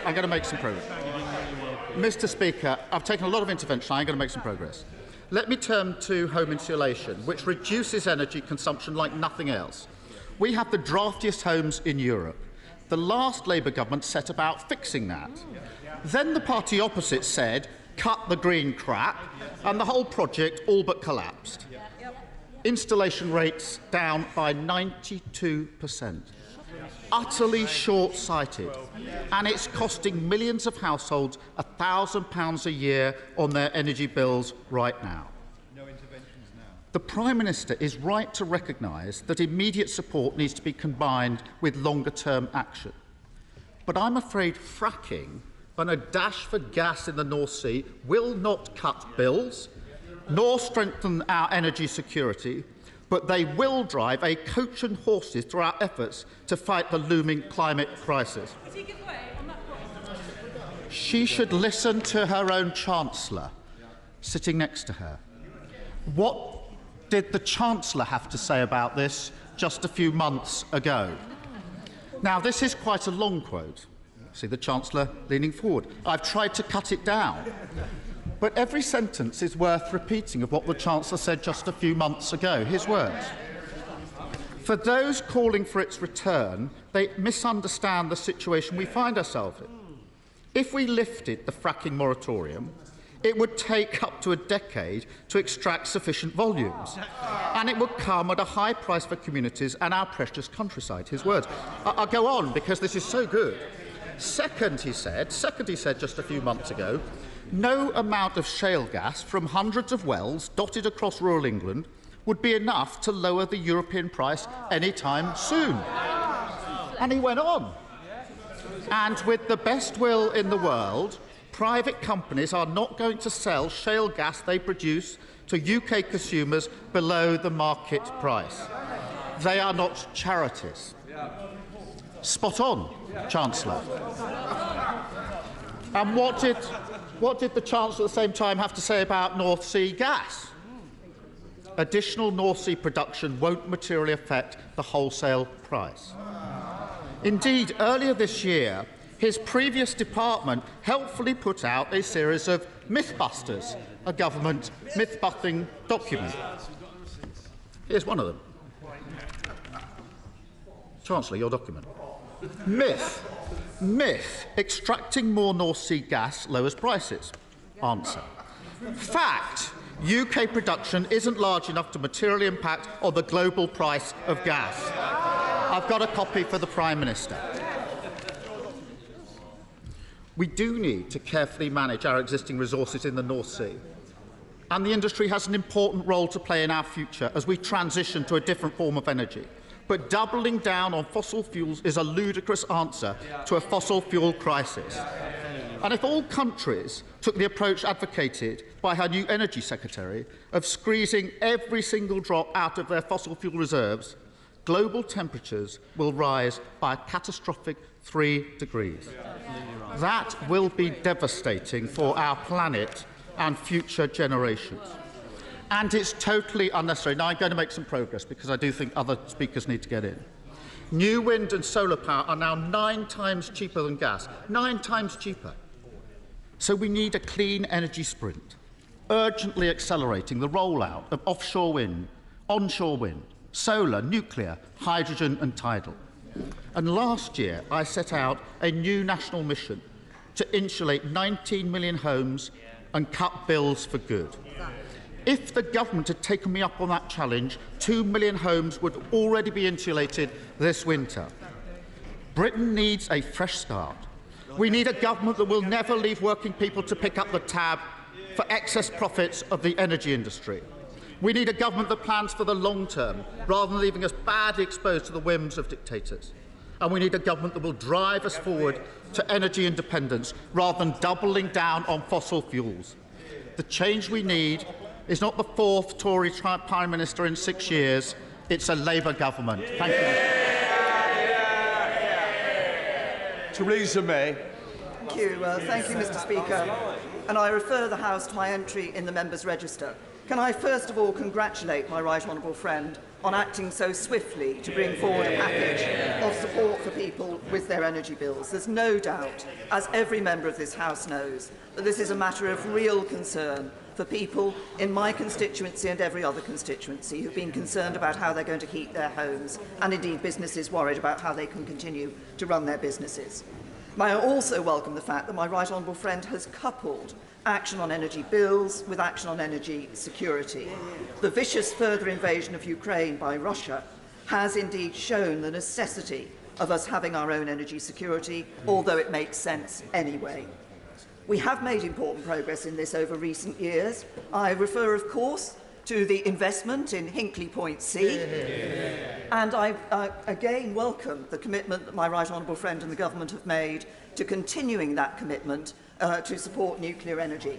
And as I pointed out in my intervention, just wait a second. It's more than 1 second, but anyway. As I pointed out in my intervention to the Right Honourable Leader of the Opposition, and was emphasised by the excellent intervention by my Right Honourable friend, the Member for Forest of Dean, in 13 years of government, whatever the then Leader of the Labour Party might have said, they did not build any new nuclear capabilities. I'll give way to I thank her for giving way. On Hinkley Point C, it's going to be at least 4 years late, possibly 5 years late. It's nearly 50% over budget, and EDF have got an eye-watering 35-year contract for a strike rate at £92.50 per megawatt, compared to roughly £40 per megawatt for just 15 years in onshore and offshore wind. She should have scrapped Hinkley Point C when she had the chance, shouldn't she? Can I say to the honourable gentleman that it's high time that Scottish nationalists actually came up with some practical solutions to these issues, rather than rejecting everything that the government suggests. I give forward. I'm very grateful to the former Prime Minister. You know, we're all trying to find energy security. Can I say to her and say to the government front bench, what we should be doing is prioritising tidal. There's an excellent Royal Society report from last year that indicates we can get to 11.5 gigawatts. I'm asking the government to enhance the ring-fence pot from 20 to 50 million. You'll get the baseload you need, and you won't need nuclear energy. Say to the right honourable gentleman, this is actually a rather strange point in my political career, because I actually agree with him about the importance of tidal. And can I also say to him that when I was Prime Minister, I looked very closely, over a significant period of time, at proposals, particularly for the Severn Estuary, and unfortunately, at that time, the price that would have had to have been guaranteed in relation to cost to the consumer was too high. Of course, looking at it today, it could be a very different picture. Now, my right honourable friend outlined a number of steps that the government is taking, and I look forward to seeing the full details of these. But I would like to suggest there are some other measures which will address energy prices and energy security, while capitalising on our high-growth tech sectors, and would also help us to meet our domestic and international climate change obligations. Because there are measures that will save people money that will also help to save the planet. The UK has already shown that you don't have to choose between low emissions and economic growth. You can have both. To achieve net zero, we will need to remove the country's dependence on fossil fuels. My right honourable friend announced a net zero review. Perhaps when he sums up this debate, the Secretary of State could indicate how that net zero review will fit in with the net zero strategy which the government published in advance of COP26 and which many are already working on. So while my right honourable friend has acted swiftly and correctly to help people over these difficult times, it does make sense to accelerate our transition to a low-carbon energy system. And that can be done by, in just a moment, that can be done by speeding up the rollout of low-cost, homegrown, renewable technologies. Former Prime Minister, she said the government's acted correctly, but the government's case is that energy prices are going up because of the war in Ukraine. Therefore, these profits are being earned because of the war in Ukraine. Why is it right to prioritise war profiteering and instead have a stealth tax on households? What is right is to provide support for households who are worried about their energy bills. That's exactly what the government is doing. It's all about.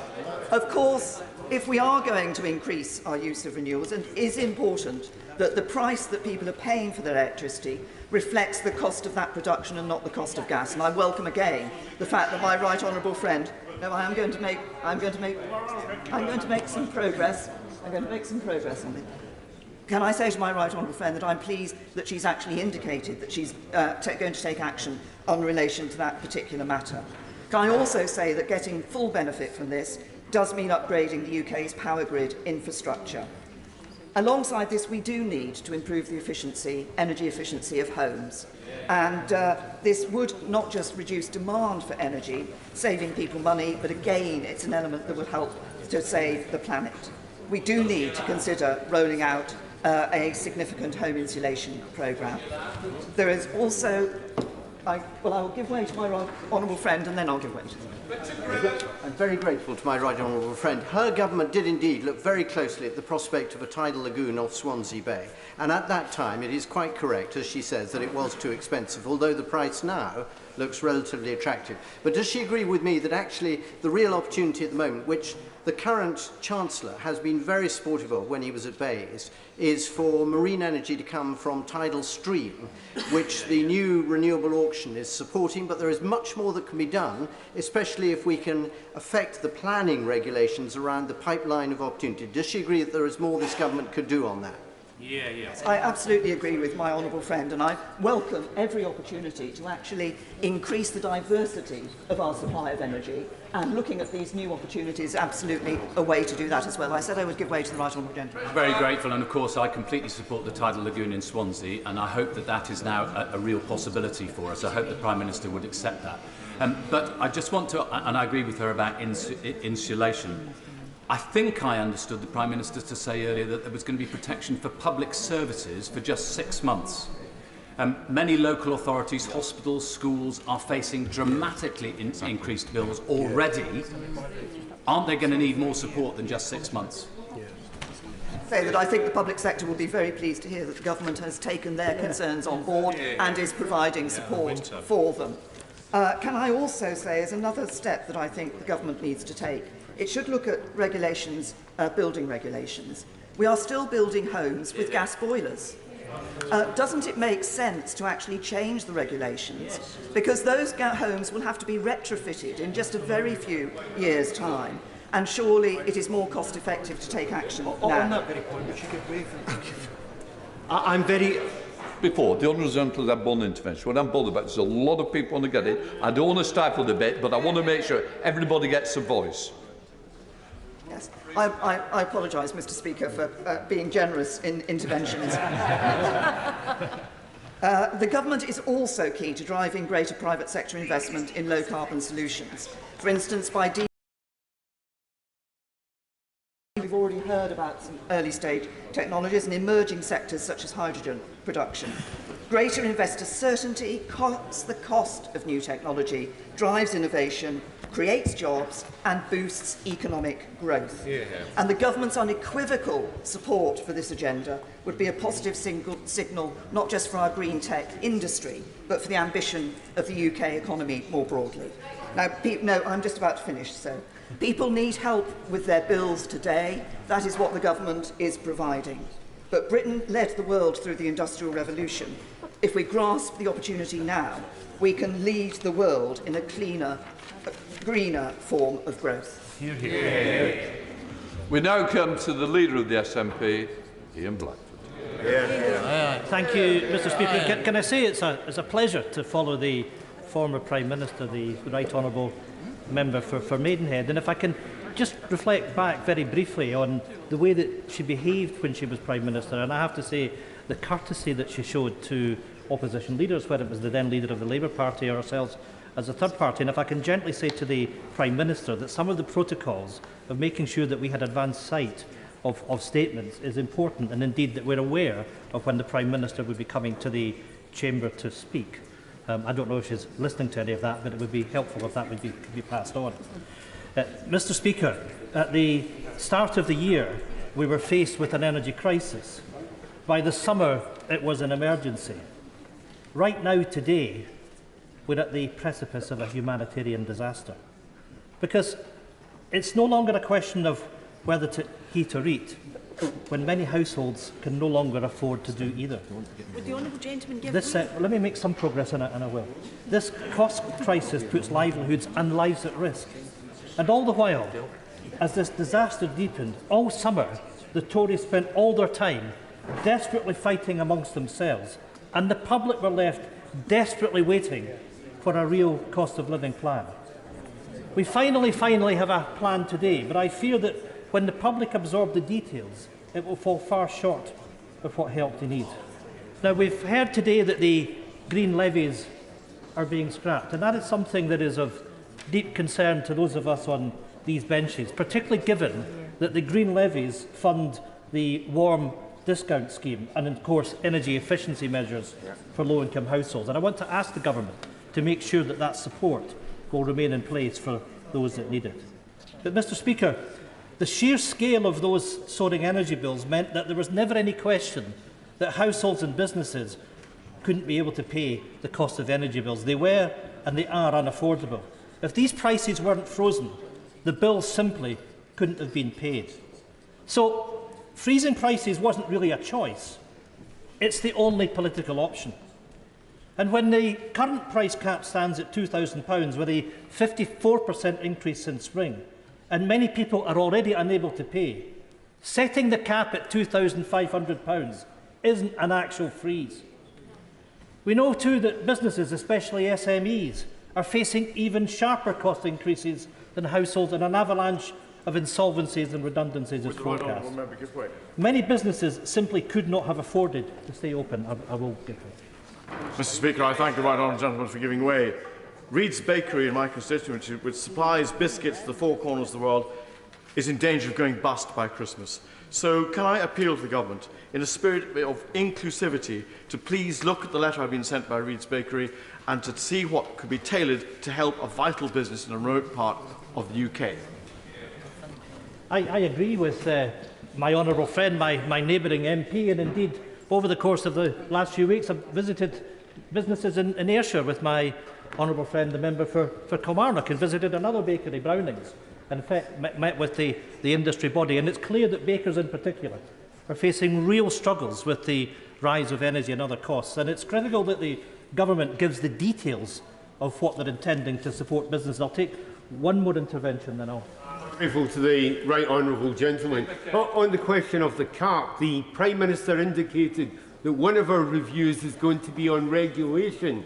Does the right honourable gentleman think it's time to take a serious look at the operations of Ofgem and, for a regulator, how much support they're giving to consumers, whether it's domestic consumers or businesses? I think it's fair to say that the current regime is not fit for purpose, and it's why we're in the situation that we are today. So an urgent review of that is absolutely required. Mr Speaker, let me make some progress. Good businesses, profitable businesses, seeing a tsunami of cost increases with energy costs at the core of these, quite simply are facing a fight for survival. It is clear that today's plan does not go nearly far enough to mitigate the expected cost increase facing employers, and the UK Government needs to grasp the scale of this emergency. I wish to say something about the announcement which has just been made about Her Majesty. I know I speak on behalf of the entire House when I say that we send our best wishes to Her Majesty the Queen, and that she and the royal family are in our thoughts and prayers at this moment. I'm going to take no more, if there is anything else, we will update the House accordingly. Thank you. Ian Blackford. Thank you, Mr Speaker, and I'm sure on behalf of all colleagues that we're saddened to hear the announcement that's been made, and the thoughts and prayers of all of us will be with Her Majesty the Queen and indeed with the royal family. Mr Speaker, in reality, the one big political question, the real question, was how today's plan would be paid for and who would pay for it. And ever since the new Prime Minister took office, we've been waiting for these answers. But after all the waiting, it couldn't be any clearer. She set it out very brazenly. The Prime Minister's plan means that the public pays. She has made the political choice to tax families instead of companies, to put profit over people. Instead of a windfall tax, she's chosen a new Tory tax, the trust tax. The trust tax that means that in the months and years ahead, households and businesses will be punished with higher bills, higher interest rates and higher mortgage costs. A trust tax means it cuts to the vital public services people rely on and which are used to support the most vulnerable. A trust tax means a threat to the Scottish budget, which the Scottish Government is using to protect our population and shield workers and public services as best they can. Will my honourable friend give way? I will give way. grateful to the honourable gentleman for giving way. He seems to be making an argument for a windfall tax on the oil and gas companies. And given that the Leader of the Opposition wasn't able to answer this question, they already pay 65% on their profits. What would he rather see that tax set at? I'm grateful for that intervention, and if he just bears with me, I'm going to come to that very specific point. But that issue of who pays is important, because there is no... Well, actually, I will do, and you might actually show some respect if you don't mind. Because at the end of the day, oil and gas producers are making windfall profits. Our constituents, his constituents, are suffering. And it's right, Mr. Speaker, that we look at the contribution that those making windfall profits will make, and I will come to that. I'm going to make a little bit of progress because I'm conscious that others want to get in. Mr. Speaker, the frightening bit for people is that the new Prime Minister made this choice on day one in the job. Because on day one, we saw the pound slip to a low not seen since the Thatcher years, knocked by the UK's worsening economic outlook. On day one, her first major decision as Prime Minister will see big business profits prioritised over family budgets. And on day one, we can already predict that the trust tax paid for by households for the years to come will be the Prime Minister's enduring legacy, eating away at household budgets long after she and her party have been voted out of office. If day one was that bad, you couldn't blame people for fearing that the worst is yet to come.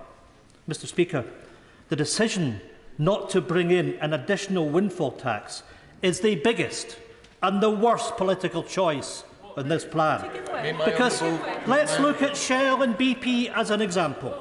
Now, I want corporates to be able to be profitable to invest, to create jobs and to finance a green transition.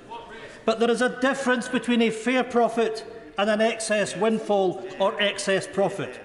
Mr. Speaker, Shell's first-half profits were up by 177% to $25.2 billion. Shell were making excess profits to such an extent they brought back shares worth $8.5 billion and declared that they would buy back a further $6 billion worth of shares between July and September. If you want the example of where the excess profit is, Mr. Speaker, then there it is. In total, this means that $14.5 billion of excess profits not being invested in green energy projects, money that's been generated from high energy prices, that our constituents and our businesses have to pay. That is the reality. Then let's take a look at British Petroleum. Q2 profits up from $3.1 billion to $9.2, and a share buyback for this quarter of $3.5 billion. You know, Mr. Speaker, quite frankly, that will disgust our constituents, that money has been given back to shareholders at a time that people quite simply can't afford to put their heating on. These are global corporates, but we can and should fairly tax their UK activities. So why on earth is the Prime Minister failing to bring in a fair windfall tax? Why are ordinary people right across these islands ultimately going to have to foot these bills? Why does her plan not address that real issue? Mr. Speaker, this energy plan is not only defined by the choice it makes to make the public pay instead of the excess profits of massive corporations. It is also defined by its glaring omissions, because there is no proper plan to help those that are already struggling. Support needs to be targeted to low-income households and those negatively impacted by spiralling costs, such as unpaid carers, larger households and disabled people. In Scotland, we are already prioritising this support to the most vulnerable. The Scottish Government is doing what it can, freezing rents, banning evictions, freezing train fares, expanding free school meals to primary 6 and primary 7. That's a government acting with compassion. I'd like to thank my honourable friend for making the most valid point, that the working people across these islands will be paying for generations to come for this borrowing, for excess greed described by the UN Secretary-General as utterly grotesque and immoral, to be making excess profits on the back of fossil fuels. And what I've heard from this government today is more of the same. The question I want to ask is, has the government put any conditions, despite their ideology that profits must be made regardless, have they put any conditions on these excess profits on what they're going to do, the investment to a rapid transition, so it saves all our future generations from the climate catastrophe? Well, my honourable friend is absolutely right. And, you know, in the context of this, we're doing what we can with the devolved powers that we have. And let me say to the government that one of the things that we have done is introduce the game-changing Scottish child payment, which will be increased to £25 a week, lifting 50,000 children in poverty out of poverty in Scotland. But I need to make progress. But we're all too aware that this is nowhere near enough to mitigate the effects of this crisis, because most of the key economic levers lie here at Westminster. So, if the new Prime Minister is serious about helping everyone through this winter, she should at the very least lift universal credit by £25 a week. Because whilst I welcome the remarks of the Prime Minister on those on off-grid, we must be given clarity over support for those across swathes of rural Scotland who are reliant on oil heating and who are not subject to the price cap. Clarity is also needed to those who have accepted fixed-term contracts at a higher rate in a bid to weather the storm. They must be allowed to switch to benefit from the support that's been put in place. And crucially, vital support for the most vulnerable must go hand in hand with the UK Government to increase budgets of the devolved administrations or grant them greater powers to borrow so that they can do more to help all public service workers and the most vulnerable. I will give way to... I'm grateful to the right honourable gentleman who's making a very broad and apposite speech. He was challenged on the rate of tax that he believed was appropriate, but of course he will also know that prior to the introduction of the windfall tax, the UK had the lowest tax rate of any oil and gas producer in the world. 65%, which is what he was challenged on, is actually 6 percentage points below the average of all producers in the world. So even if he were prepared to go to the global average, it would still mean that relief could be given to taxpayers in this country. I have to say that the honourable gentleman makes an awful lot of sense with his intervention. And what we should be reflecting on is that these are oil and gas companies that are making additional profits, not because they're improving their businesses, not because they're investing, but quite simply because the oil and gas prices are higher. And it's quite right in the context of that our consumers, our businesses are compensated. Why on earth are we sitting back allowing the oil and gas companies to engage in billions and billions of dollars of share buybacks? Mr. Speaker, I want to make progress because I'm conscious of the time and those that want to speak. I want to briefly deal with another prominent point in the Prime Minister's speech, because the Prime Minister blames the cost of living crisis on the war in Ukraine, and I believe that this issue is worth expanding on. And of course, there is no doubting that what has happened in Ukraine has had a major role in spiralling wholesale prices. And we have rightly come together across this chamber in condemnation of Putin's horrific war and his actions to thwart European energy supply. And I look forward to continuing to work with the new government in a spirit of consensus on this issue. We all stand together against Putin's horrible actions, the war in Ukraine. But as we've rightly helped Ukraine, we must also help citizens at home. Indeed, we owe it to them to do so. And I would hope that the Prime Minister will reach consensus with me on this point. But where we divide is what I believe we must recognise that other countries in Europe, far more reliant on Russian gas than the UK, have weathered the economic storm far better than the United Kingdom. And we must therefore recognise the UK government's role in creating the circumstances for this crisis. Shameful mismanagement by a successive Tory government stopped by a Tory Brexit means that the UK has the highest inflation in the G7, the lowest growth in the G20, and we're marching headlong into a recession. UK household electricity prices have surged ahead of European peers, and the UK is now in a deeper state of crisis than most because of the damaging choices that have been made. We don't need it. Scotland doesn't need it. I thank the honourable gentleman for giving way. Does he share my view that for my constituents in North Ayrshire and Arran, the most important aspect of this announcement today is that as they were waiting to hear of help with their fuel bills as they live in difficulty, what they've been told today is that their fuel bills will rise and they will be bitterly disappointed by this, and nothing has been offered to them today. Does he agree with that disappointment? Yes, I do. And of course we need to reflect that these energy bills in Scotland are rising in an energy-rich Scotland. And the damage of the choices that the UK government has made, choices that have been imposed upon us, make the choice of Scotland's future ever clearer. Because Scotland is energy-rich, we simply shouldn't be facing an emergency. Mr Deputy Speaker, it may surprise some in this House, but Scotland produces 6 times more gas than we consume, and almost 100% of our entire electricity production comes from renewables. That's not attention-seeking, Prime Minister. These are the facts. Scotland has the energy. We just simply don't have the powers. We are stuck in a UK market that prices our electricity based on the price of wholesale gas, and the power to change the system lies with Westminster. I thank him for giving way.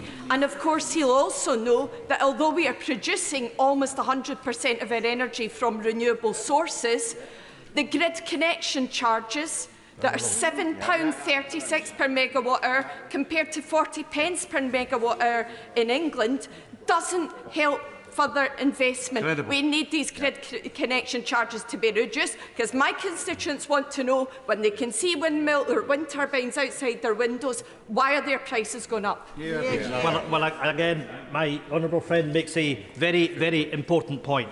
We're being ripped off on Scotland's ability to deliver green renewable energy. But it's even worse than that, because for those of us that live in the north of Scotland, because we have a regional distribution market, we pay a premium for the electricity that was sent south. We then have to pay the highest prices to get it back. That's the cost to people in Scotland of Westminster's control of our energy market. So what is needed, most crucial of all, and what is glaringly lacking in this energy plan, is fundamental overhaul of the energy market to break the link between cost of gas and the price of renewable and low-carbon electricity. The reality, Mr Deputy Speaker, is that an independent and an energy-rich Scotland with the normal powers to act in our own interests could have cushioned our economy from this cost-of-living crisis. Through independence, Scotland could use our energy well for the benefit of our people. So for households and businesses in Scotland, the cost of living crisis is literally the cost of living with Westminster. It is a cost we can no longer afford, and it is a price we are no longer willing to pay. It's why Scotland's people will choose independence. There's a lot of interest in this debate, so therefore we're introducing forthwith a 3-minute time limit. Robin Walker. Thank you, Mr Deputy Speaker, and I welcome the Prime Minister and indeed all her colleagues to their places on the front bench and the rapid action that has been announced today. I wanted to see action for consumers in my constituency, but also for businesses, for charities and the public sector, and I'm delighted to hear all of that included in today's statement. Over the summer, I've heard from hundreds of constituents about their concerns, people who are vulnerable, elderly, students and people with illnesses and disabilities, which mean that they weren't able to turn down their heating in the upcoming winter. So the action which has been announced today will be extremely welcome in all of those quarters. The fact that there is a 2-year cap in place, particularly welcome in my constituency. But I've also been hearing from businesses And I've been very, very concerned at some of the costs facing pubs, hospitality businesses, manufacturers in my constituency. Indeed, as long ago as last year, I was writing to the then Business Secretary, now Chancellor, about high-energy manufacturers such as aluminium extrusions businesses,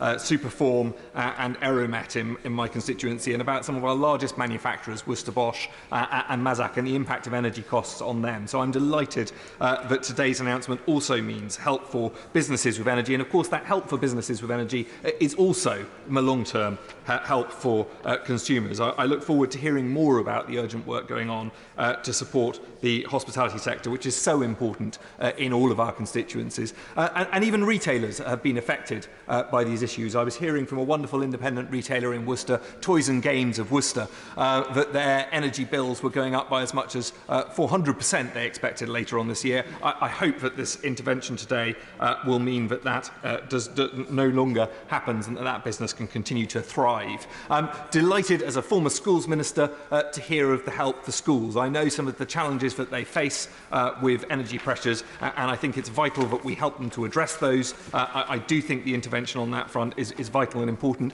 and of course for charities as well. In the last week I visited my wonderful hospice in Worcester St Richard's, and this week I'll be visiting the Children's Hospice. I know both of them were concerned about the impact of energy bills, so we've seen correct interventions in all of those spaces. There's much to welcome in this statement. The new Energy Supply Task Force, the speeding up of deployment of clean technologies, including, crucially, hydrogen, the reduction in inflation by up to 5 percentage points, and the new Bank of England scheme to support liquidity in the wholesale market.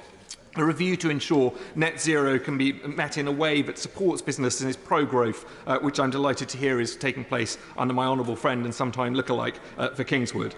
So I welcome this statement. I want to make sure that we go further, and particularly I would urge ministers to consider the opportunities of hydrogen in helping us to make sure we can continue to deliver gas central heating to our constituents' home in a clean, low-cost and energy-efficient way. Play of effort. Thank you, Mr Deputy Speaker. Although the solutions to this crisis may sound complicated in this debate, the choice is straightforward for the government. Who pays at the end of the day? And let's be clear what a windfall tax is. It's not taxing the profits of energy companies that they had planned for and that could be expected in all reason. This is a windfall that has come about, as the government has said itself, as a consequence of what is happening in the Ukraine, the aggression by Putin. And the question that I have and that my constituents will have is how can the government reasonably come to a conclusion that it is okay for those energy companies to make these huge profits on the back of that aggression by Putin? And this is not as if it's a windfall for the government. This is going to cost the taxpayer through the government, no matter what we do over the windfall tax. And the government is under pressure in other areas of expenditure. We only have to look at the newspapers today about yet again, the numbers of people waiting for operations in the NHS has gone up again to 6.8 million people waiting. We can see in the papers today about the teachers' assistants in schools, where they are being forced, because of the cost of living, to question whether they can stay committed to supporting children in the schools and move to higher paid jobs in places like supermarkets. Everything, where you look, the government is under pressure over public expenditure on our vital public services. Yet when it comes to this, they're prepared to just wave aside the potential to pay for these increases. I'll give way briefly. Thank you, Mr Deputy Speaker. I'm grateful that he mentions the case of teaching assistants, because I actually had a teaching assistant contact me recently, and there are many, many low-paid workers and many others on moderate incomes who will be staggered by the government's decision today to put the interests of energy companies ahead of normal families. Absolutely. My honourable friend is absolutely right. And so the government is morally wrong to turn its back on this windfall tax when it clearly is under financial pressure in other areas of public expenditure. But I wanted to raise just one specific issue relating to my constituency in this brief contribution I can make to this debate. And I have a craft bakery that has survived for 100 years. It's about to celebrate its centenary. It's been run by 6 generations of the same family. It kept feeding people in my constituency. I wasn't the MP at the time, but during the Second World War. So even the Luftwaffe couldn't shut down this bakery. It employs 20 members of staff, and now it's trying to renegotiate in an industry that is really heavy in the use of energy. It is trying to renegotiate its energy contracts, and it is facing increases in those contracts of 300–400%, and it's negotiated them now. And in the statement that we've had published, and that's it, by the way, that's the sheer length of this statement in this important crisis. That's the amount of the government's statement today. 200 words. They are facing negotiations now, but this statement says that there will be assistance equivalent to that given to individuals for businesses guaranteed for 6 months. And the Prime Minister, I wrote the words down, said that businesses would be given some idea of what assistance they will get in 3 months. Well, they're negotiating now. I mean, we got no clarity from the Prime Minister in her statement. It was like she was making a Queen's speech, my government will. But she gave us no detail on actually what these government ministers will be doing. And one of the things I want to guarantee on is if we're going to get a financial statement from the government next week or towards the end of this session before we break again for conferences, will there be a proper debate in here on that financial statement as we're required to have? Or will the government avoid scrutiny yet again? Because that's been a repeated action by the government. Mel Stride. Speaker, and I rise to broadly welcome these measures.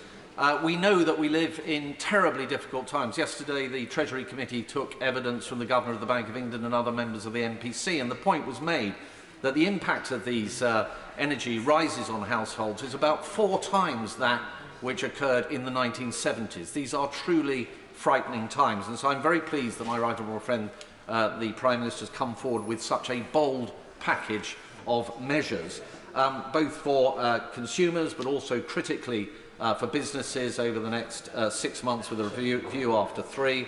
I was pleased to see the Bank of England facility, the liquidity facility for energy businesses totalling 40 billion, which I think would be very important in terms of the functioning of the marketplace, and also this critical commitment to review the way in which the pricing of our electricity is determined, whether it be in relation to gas or the actual underlying costs of alternative means of energy production.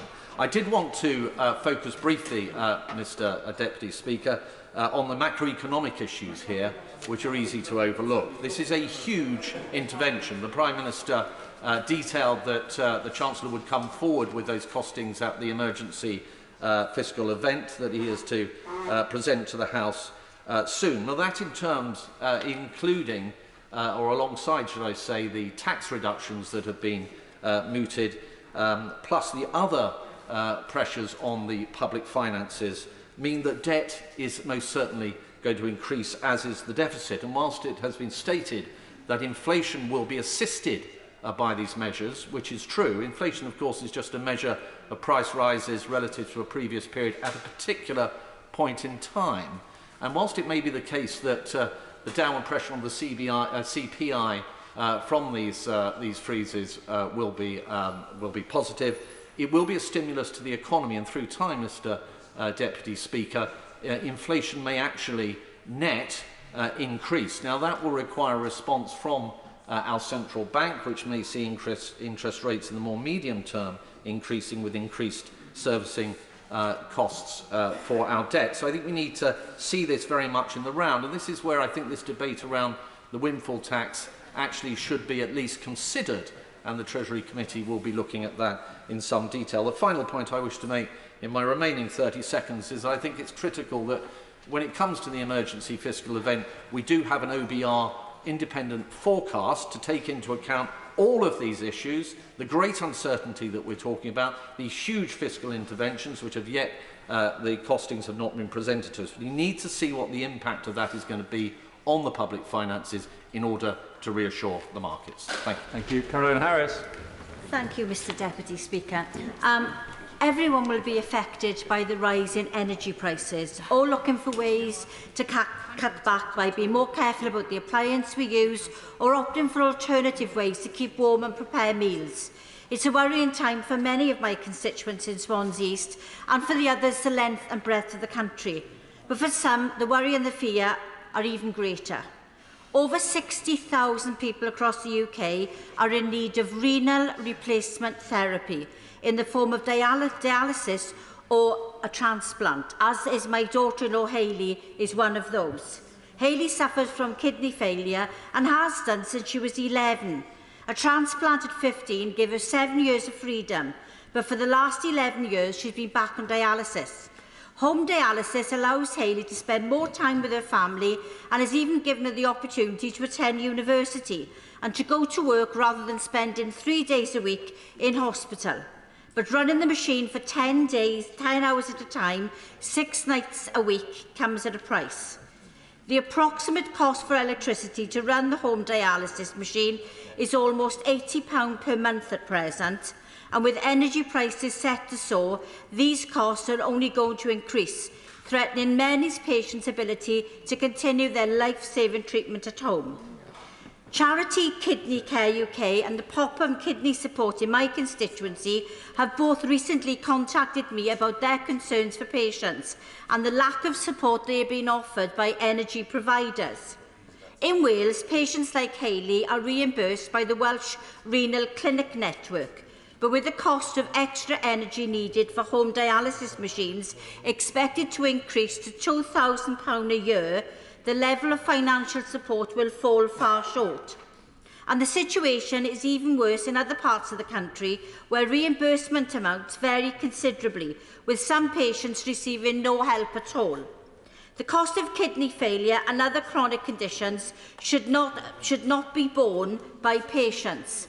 And it's not only dialysis patients who are affected. Many people depend on home electrical medical equipment, oxygen concentrators, nebulizers, artificial ventilators, stair lifts, bed and bath costs.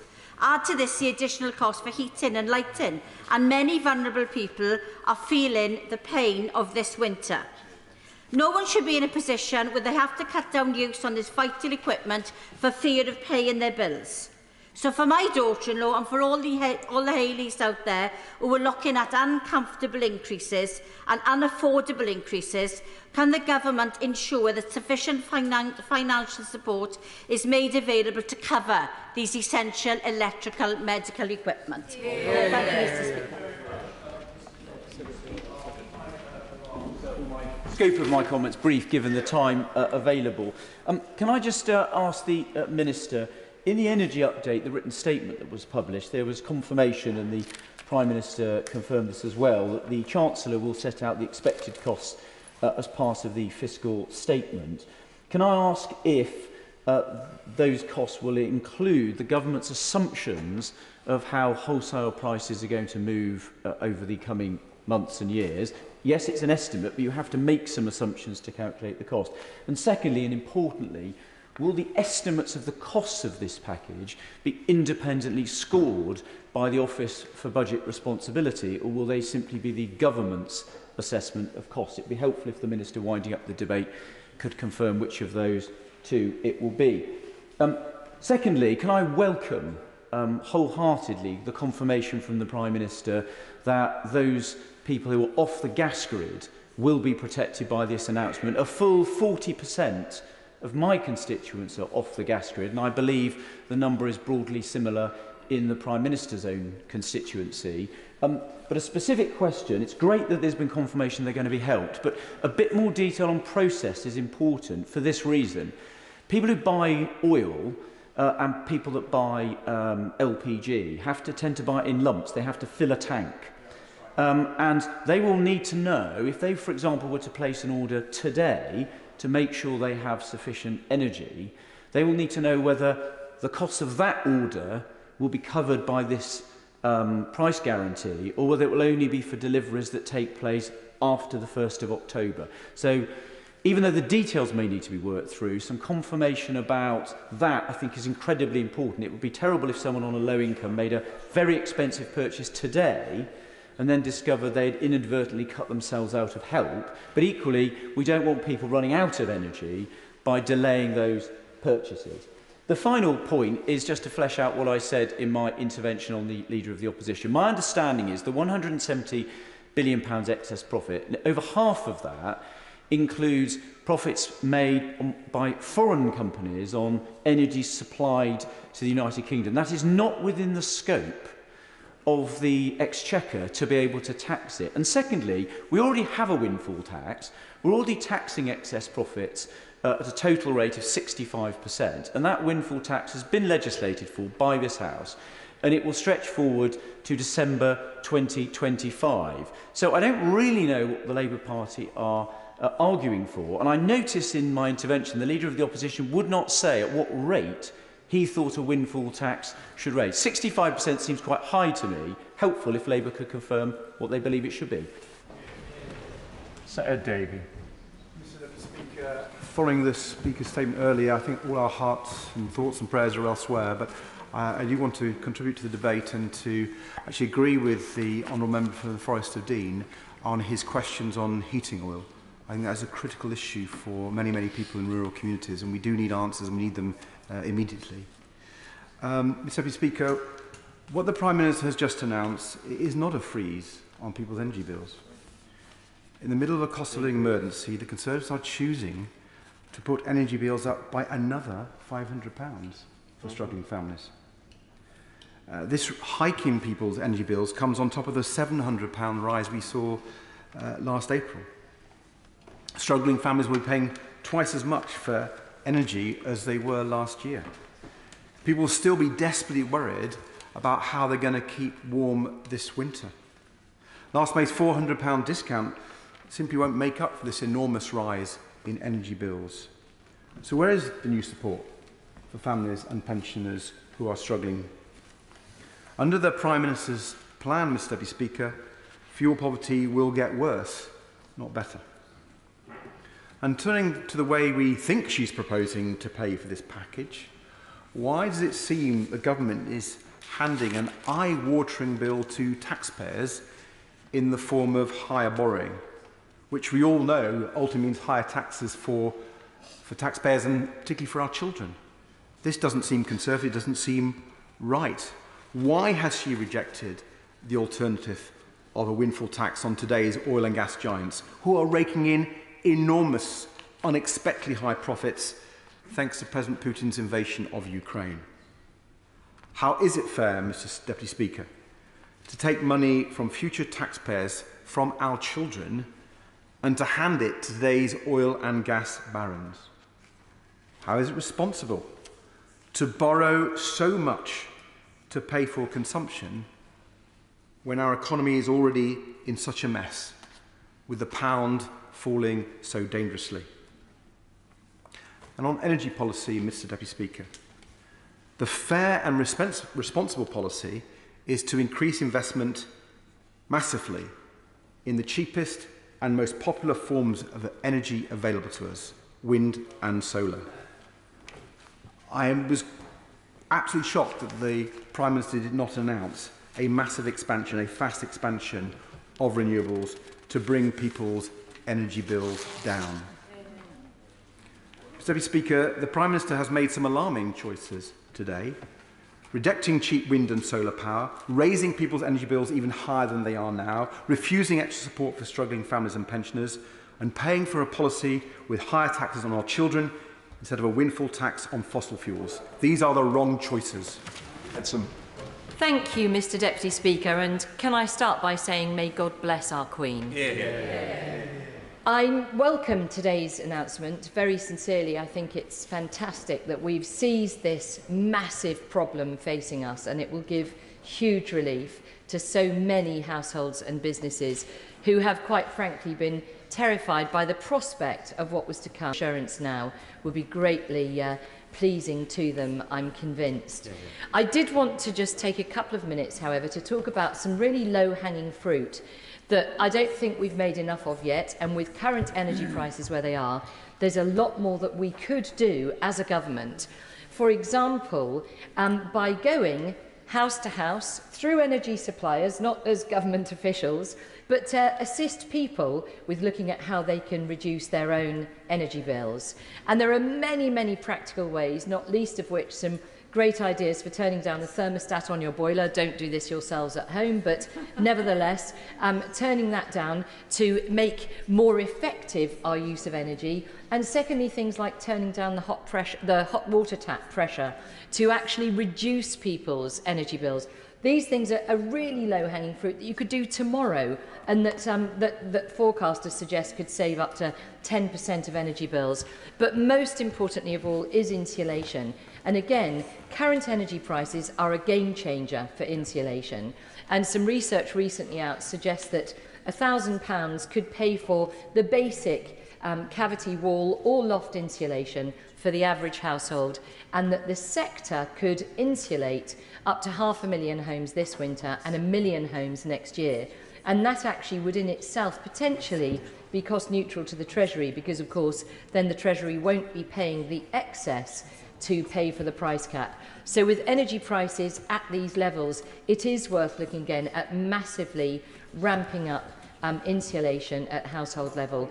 And then finally, I won't give way because there's so little time, finally, in terms of businesses, so many have said to me as Business Secretary and then as Chairman of the Backbench Bays Committee, so many businesses say to me, but we can't get a grid connection for our solar panels, so there's no point doing it. Again, I would say to them, with energy prices where they are, you can get yourselves a battery. You could actually have some internal independence in energy, and I think many businesses should be looking at that. And the role of government should be to provide advice through the energy suppliers. Thank you. Yeah. Florence Esheloni. Thank you, Madam Deputy Speaker. And I just wanted to echo the comments of my honourable friend from Swansea East with regard to dialysis patients. My late mum was a dialysis sufferer due to her sickle cell, and she dialysed 3 times a week. And one of the reasons she didn't want to switch to home dialysis was because of the costs. So I know that many sickle cell patients who have to have their heating on this winter, and many dialysis patients will be worrying so much about how they will pay their bills. In terms of what the Prime Minister announced earlier this morning, for my constituents in Vauxhall, the next 2 years will be fraught with so many difficulties without the right actions from this government, and the decisions they have made today will impact them for many years to come. And I hope that the Prime Minister and the new government will have this in mind when they make decisions over the next few years. Madam Deputy Speaker, solving the energy crisis is the first test of this new government. Are they going to make big decisions on the oil and gas firms that are making record profits while people up and down this country continue to suffer? Are they going to be fiscally responsible, doing everything in their power to ensure that it lowers the burdens on future generations? Are they going to support families who are already making desperate ends between putting food on the table or heating their homes? I'm afraid to say, on the basis of the announcements we've seen this afternoon and what we've heard from the government, the answer is a resounding no. For many of my constituents in Vauxhall, the cost of living crisis did not start when Ofcom raised the price cap last month.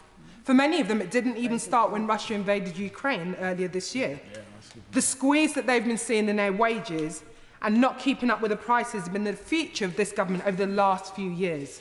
Households have been squeezed relentlessly over decades, and with statistics from the Truss Trust showing that over 20,000 food parcels were distributed in Lambeth between April 2019 and March 2020. The shock of the energy crisis has been severe, but we can't keep ignoring the fact that a number of households have been left in this position as their bills continue to sky high.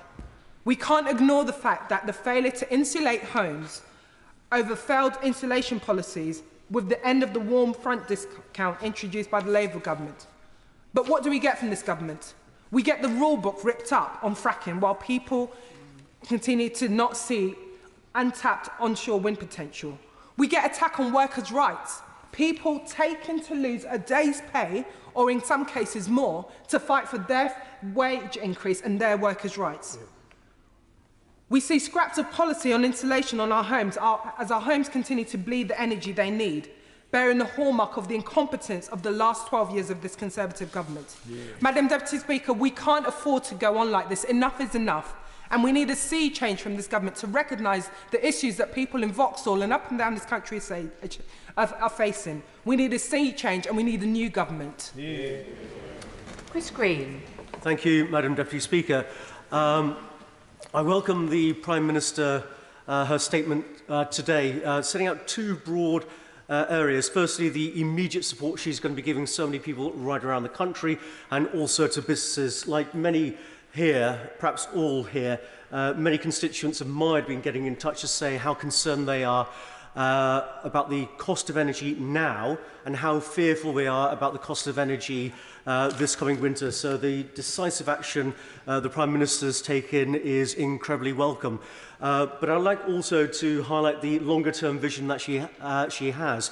We know that much of the problems at the moment are caused by the invasion of Ukraine by Vladimir Putin and the Russian army. But we also look back to the 1970s and the oil crisis, so we can see if we are dependent upon foreign sources of energy for our heating our homes and powering our industry, we're always going to be in a vulnerable place. So I welcome the Prime Minister's ambition for the United Kingdom to have Britain become a net exporter of energy by 2040. I think this is a hugely positive ambition for the United Kingdom, for our industry, and also for the sector itself. And I'd particularly like to emphasise one aspect of the energy sector. I think nuclear needs to form a key part of our energy sector in the United Kingdom. It's that reliable baseload energy we can depend upon come rain or shine. The northwest of England, whether in Cheshire, Lancashire, Cumbria, the northwest of England has a huge talent right across those three counties in the sector, and by investing in this and giving us more security in the sector, we're going to be protecting and securing those jobs. And I'm just thinking as well of Springfields near Preston, the nuclear fuels plant there. We need the security for that plant to ensure it can maintain itself and maintain its staff, the skilled engineers, the skilled apprentices in that site. We need to secure that site and many other places in the northwest of England. Warrington and the wider area, I think, as well, has an enormous wealth of talent. Happy to give way. I thank the Honourable Member for giving way. Does the Honourable Member share my concern about one of the announcements around fracking? I'm quite confident that my community won't accept that. And I know certainly the Honourable Member's constituency of Bolton West and those beautiful rural meadows surrounding it. Does he feel that he'll accept that as well? The Prime Minister is committed to respecting the views and values of local communities, and I support that. But I'm trying to focus on nuclear energy in my short period of time I have to contribute. And I think the other aspect, both in the North West, we want that commitment, but also Hinkley C. That's a phenomenal site, a phenomenal investment in our United Kingdom. And I want to see our commitment to nuclear energy and the phenomenal workforce in that site in Hinkley C in Somerset. I want to see that workforce go on to the next nuclear project and a whole series of nuclear projects, whether it's the full-scale nuclear reactors or whether it's the SMRs. So I think there's a huge potential. I think there's a huge ambition that the Prime Minister is going to set out and the Business Secretary is going to give more details on. And this is immensely positive for so many different parts of our country, and I particularly welcome as well the location of Rolls-Royce SMR headquarters in the City of Manchester as well. Order. Just before we move on, absolutely no problem with there being interventions. However, I would advise sticking to the 3 minutes, because obviously that not everybody is going to necessarily get in. So interventions do mean that the speaker gets an extra minute, which means it's an extra minute of somebody else. So please take interventions, but I would really appreciate it if the colleagues then stuck to the 3 minutes. Caroline Lucas. Thank you very much, Madam Deputy Speaker, and I echo the best wishes to Her Majesty. The new Prime Minister takes up her role at a moment when the country is facing a series of multiple crises of staggering proportions, including a likely recession and, let's not forget, the accelerating climate emergency, which, in the words of the IPCC, means that there is, and I say, a brief and rapidly closing window to secure a livable future. So this moment required bold, visionary thinking, grounded in compassion, not cold and outdated economic dogma. It called for a retrofit revolution, a massive investment in the home insulation and renewable energy upgrades that could finally deliver warm homes and lower bills. I was staggered that the Prime Minister didn't mention once those demand-side measures that need to be put into the communities around our country so that people can finally have lower bills and warmer homes. What it did not call for were measures that would lock us into further dependence on fossil fuels. Because while Putin's war in Ukraine has accelerated this crisis, it is fundamentally one caused by our dependence on gas, and it won't be solved by extracting more gas, and it certainly won't be solved by a resumption of fracking, which would be a disaster for the climate, and a measure which, as her own Chancellor admitted barely 6 months ago, would do nothing to lower energy bills and would fail to produce enough gas to meet even 1% of our needs for more than the next 3 years. Coming to the detail of her support package, I welcome the fact that she has finally acted on a price freeze, but these measures are nowhere near enough. They are poorly targeted and without a substantial package of additional support will fail to protect millions of low-income families who are already in freefall. They can't cope with current prices, never mind an increase, and that's why my party would return the price cap to its more affordable rate of last October. These measures do nothing to incentivise a reduction in demand, energy demand for those who can do that. And most staggering of all, as we've heard so much, they allow the oil and gas companies to get off scot-free despite the Treasury's own documents showing that energy producers are in line to make 170 billion in excess profits over the next 2 years. So what we need to do is to scrap the shameful investment allowance, put in a windfall tax that is proportionate to the crisis that we face, and make that the first step towards a permanent carbon tax on oil and gas companies to reach, at the very least, the global average of 70%. That would bring the UK in line with countries such as Angola and Trinidad. I want to say I welcome the fact that the government has been consulting on decoupling the price of renewables from gas. That would be a game-changing step. But I also want to ask her to do a massive investment in renewable energy. Renewables are a staggering 9 times cheaper than gas. There are 650 wind and solar projects oven-ready and waiting. That is the way forward, not putting us into more and more fossil fuels. And finally, will the government look at measures like a rising block tariff approach, which would be much fairer into the future? Stephen Crabb. Thank you, Madam Deputy Speaker, and while the thoughts of the House are first and foremost with Her Majesty the Queen this afternoon, I do think it's important that we take the opportunity to debate these challenges today. I welcome the speed with which the government has moved to bring forward a very strong package of measures that have been announced today. I welcome the substance of that package. I think it provides a very strong platform to help get families through this immediate price crisis. For me, it meets the test of scale, it meets the test of timeliness, and it provides certainty for those families who've been living in a state of, frankly, anxiety, thinking about the enormous bills that have been coming their way. I welcome the assurance from the Prime Minister today that this package will cover everybody, so there won't be gaps. It will cover the more than 50% of households in my constituency who have homes that are off the gas grid and rely on heating oil and LPG. I also want to make sure that people who live in park homes are able to access the support that they need, and there shouldn't be gaps. I still think, Madam Deputy Speaker, there will be further measures that we will need to take to strengthen some of the social protection for those on the very lowest incomes, despite the measures that have been announced today. I think there are some easy wins for the government around freezing or limiting the deductions that we take from people's social security payments. I think we should look again at the benefit cap, and I think most importantly, it would be good for this new administration to reiterate the commitment of the last government to do a full social security uprating in the new year. I think it's important, Madam Deputy Speaker, that the measures also cover businesses. I've heard from so many small businesses in my constituency during the summer, particularly the food manufacturers, breweries, so many hospitality and tourism businesses, who for them, frankly, this is an existential issue. These are good businesses, but if prices go the way that are being predicted, frankly, thousands of companies, good companies up and down the country and all of our constituencies will be put out of business. And finally, Madam Deputy Speaker, on the measures announced today around strategy for improving UK energy supply, I do strongly welcome these. A number of members have raised different energy sources they want to see more movement on. I would just flag up, Madam Deputy Speaker, the enormous opportunity that's opening up in the Celtic Sea with floating offshore wind. I think this is a really good, timely moment for the government working with the Crown Estate to accelerate progress on these projects. But none of that is an immediate answer. None of these new nuclear power stations that some members want to see. In terms of the immediate levers available to government for this winter and a potential energy supply crisis, there aren't many, Madam Deputy Speaker, and we are looking at gas supply. And I would really encourage the government to really sharpen its strategy around procurement of more LNG cargoes, making sure that we can guarantee that we get the energy coming into our system to keep the lights on this winter. Lloyd Russell-Moyle.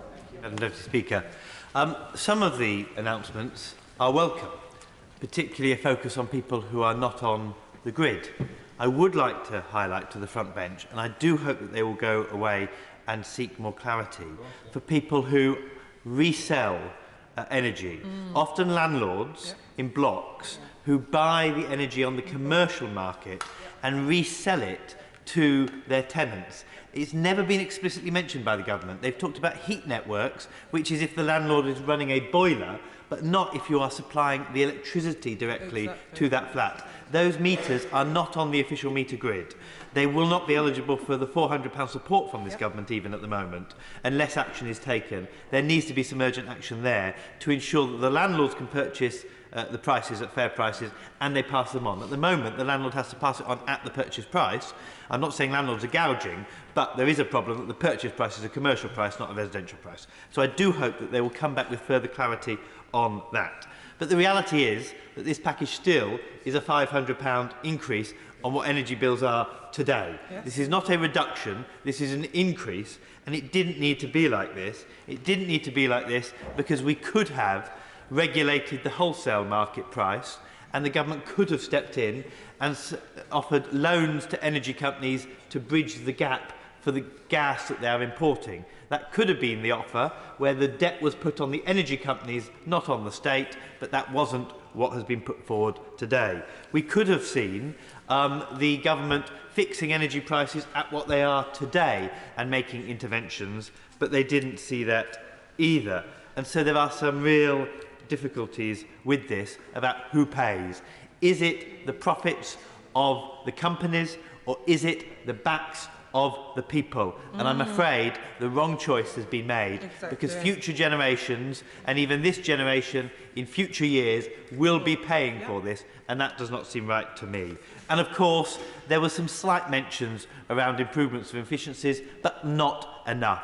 We need, as my honourable friend has been calling for actually, in my neighbour, a house-to-house, street-by-street approach for insulation and for getting this right. It does not work letting it down to the market. You do not get the efficiencies of scale. Labour has put forward a plan to start that, but it needs even more ambition. And we need to also be looking at the production of wind onshore, not just offshore, onshore, and solar panels on our roofs. At the moment, the solar panel feed-in tariff is less than the cost of buying energy directly from the market. That does not work. We need to reverse that. The incentive needs to be that people are paying into the grid at a fair market price that they are paying out. Order. Claire Coutinho. Thank you, Madam Deputy Speaker.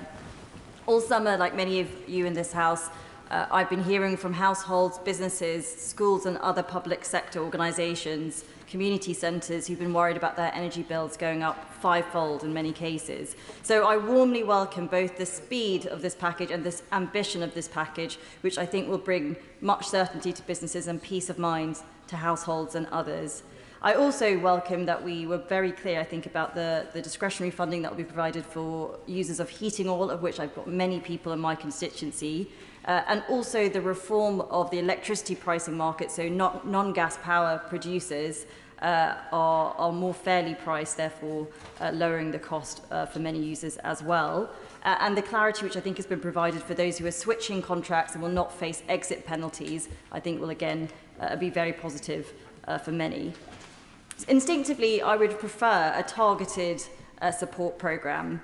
However, I will say from the work that I've been doing for the last 12 months and longer in the Treasury looking at cost of living. There are challenges with that approach in that we know where all the people are who use energy, we know where all the people are who are on benefits, but we don't know much about those middle income people. We did try through a council tax band approach to target a bit more, but it's imperfect. So I think actually the universal approach they've adopted here is the right one, because we cannot let middle income households go to the wall. And the truth is, when you have energy prices going up by so much, there are many people who are outside of the benefit system who may be on £30,000, £40,000 would be hugely struggling right now without this programme.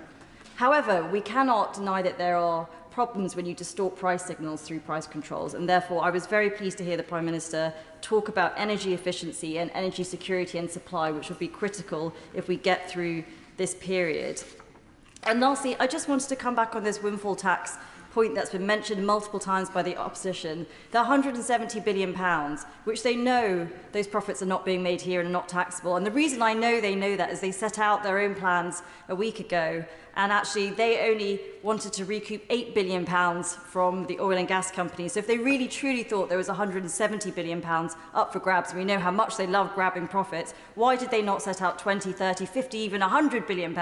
It's because they know that's not possible. And actually we did put forward an increase in their taxes, and oil and gas companies are paying not the 19% corporation tax that other companies are paying, not even the 40% that they pay normally, but 65%, two-thirds of their profits are coming into the tax system. And as much as possible that they can invest the rest of it, that's what we will need for long-term solutions to protect our households, our businesses, our schools, our charities and more. Liz Roberts. Under Prydarydd, mi hoffwn yn anfon dymuniad agorau I Yw Marwdy y Frenhines. I too would like to send my best wishes to Her Majesty the Queen. Today's announcement shows beyond doubt whose side the new Prime Minister is on. She's prepared to force taxpayers to carry the burden of borrowing billions of pounds in order to subsidise the shareholders of energy companies who are profiting from Putin's war. And it's shocking she can't even tell us how much that burden is going to cost today. I must urge her to think again. Make energy companies pay their fair share. The global energy norm of energy profit taxation is 70%. Norway stands at 78%. Why does the population of the UK have to suffer the combined yokes of higher taxes, worse public services and falling real wages while private profit is protected under her premiership? Use that money to return the energy price cap to the pre-April level of £1,277 per year and extend that cap to small businesses and charities. People are struggling now. Even at current prices, 180,000 households in Wales are forced to struggle even to afford items such as heating, food and toiletries. Bills of £2,500 are unaffordable for many, many people. Anything short of £1,277 as a cap will fail to meet the scale of the crisis we face. And it will require her government, and this is important, to bring forward additional packages of support for vulnerable households, including doubling the £650 cost of living payment and revising the eligibility criteria to include those on disability benefits who are currently excluded from support. This will cost us more in future if we don't face what is genuinely facing us now. But, of course, what we're calling on her here is instead of pursuing fantasy economics of rampant deregulation and tax cuts for the rich, the Prime Minister must also prioritise reduction in energy demand and investment in low-carbon sources. That's the only way to bring down energy bills in the medium and long term. Finally, and to be clear and simple on this, it is time to unchain Wales's renewable and low-carbon energy potential by vastly improving our grid capacity, bringing forward SMRs at Transfynydd in my constituency and Wilver and other places as well, empowering Welsh Government to deliver large-scale transformative infrastructure projects such as tidal lagoons, devolving management of the Crown Estate to Wales and enabling community energy schemes to realise their full potential by selling their power directly to local customers. For us in Wales, it is now clear that in the long term, to fix this crisis for good, we must place our energy system and its huge potential in the hands of the people of Wales for the benefit of the people of Wales. Dean Russell.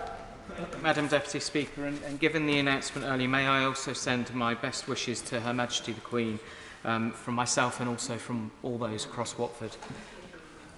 The announcement today, I felt, was a very important one. Over the summer, I spent lots of time volunteering with organisations, including the Citizens Advice Bureau, through to working in the British Heart Foundation shop, and I heard firsthand the challenges that people are feeling around the fears that they have around the fuel crisis and their bills. And what we heard today was a significant package which will help people immediately, but also deal with the long-term challenges that we face, whilst also making sure economically that it does work.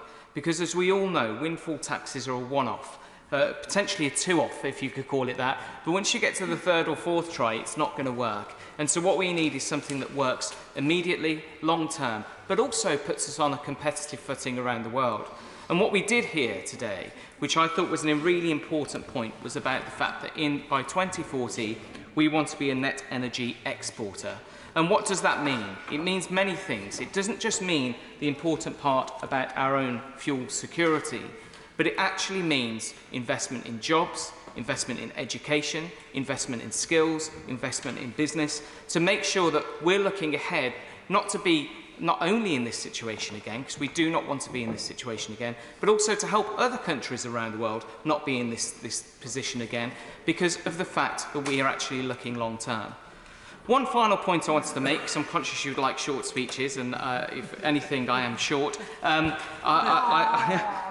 would just say this. That's, I think, very important. I studied physics at university. I'm probably one of the few MPs that studied nuclear physics as part of my course, not that I was that great at it. But I think the talk of nuclear moving forward is so important. We have had a negative image of nuclear over many, many decades, and the opportunity to small modular nuclear reactors that go across this country that enable us to have safe, green energy that entire communities can rely upon is absolutely essential. But also I think there's an infrastructure of skills and education that go into that. So I would just say I massively welcome this package. I think it's the right package. There's more to do, of course, as always. But I welcome the debate today, and I think let's be certain on one thing that we need to say to all of our residents who are at the moment fearful of what may come, that this will support them in the short term. People may disagree about what the long-term approach is. I think this will support them now, it will support them in winter, and they should feel reassured that they're going to be okay. Thank you, Madam Deputy Speaker. Great, Davis. Madam Deputy Speaker, when people talk about famines, they think about food shortages, but what famines are, in fact, is a combination of higher prices alongside lower wages, and we are approaching famine conditions in Britain because after 12 years of UK austerity with cuts in services, frozen wages, devaluation of the pound, people are much weaker facing the tsunami of price rises we've seen from Putin's brutal war.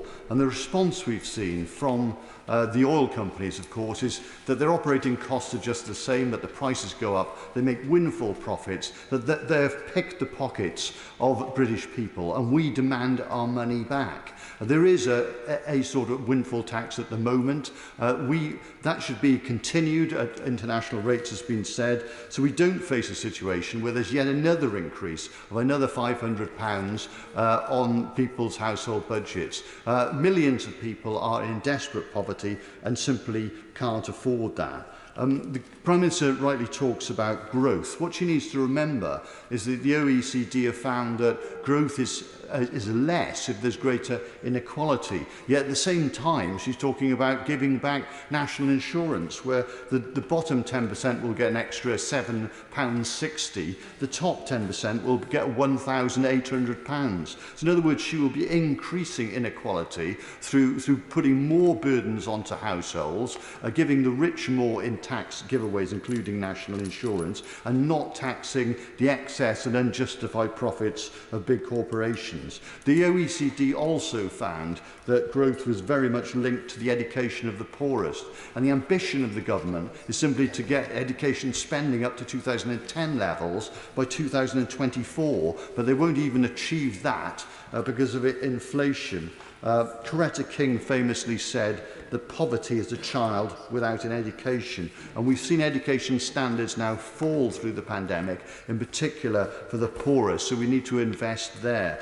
Meanwhile, we've got a situation where the government's provoking a trade war with the EU over the protocol. Bank of England rates are likely to go up. They're provoking strikes with the trade union movement. But what we want is growth. And what we saw with the Labour Party in the 10 years to 2008 was 40% growth in the economy that allowed us to invest double investment in education and in health. And had trend growth continued from the Labour government, the average income in Britain would be £10,000 more. So they'd be more resilient to these external shocks of the pandemic and the energy crisis. So we need to think about that, and we need to invest very much in hydrogen instead of fracking, and invest in renewables instead of more and more oil. Order. Richard Graham.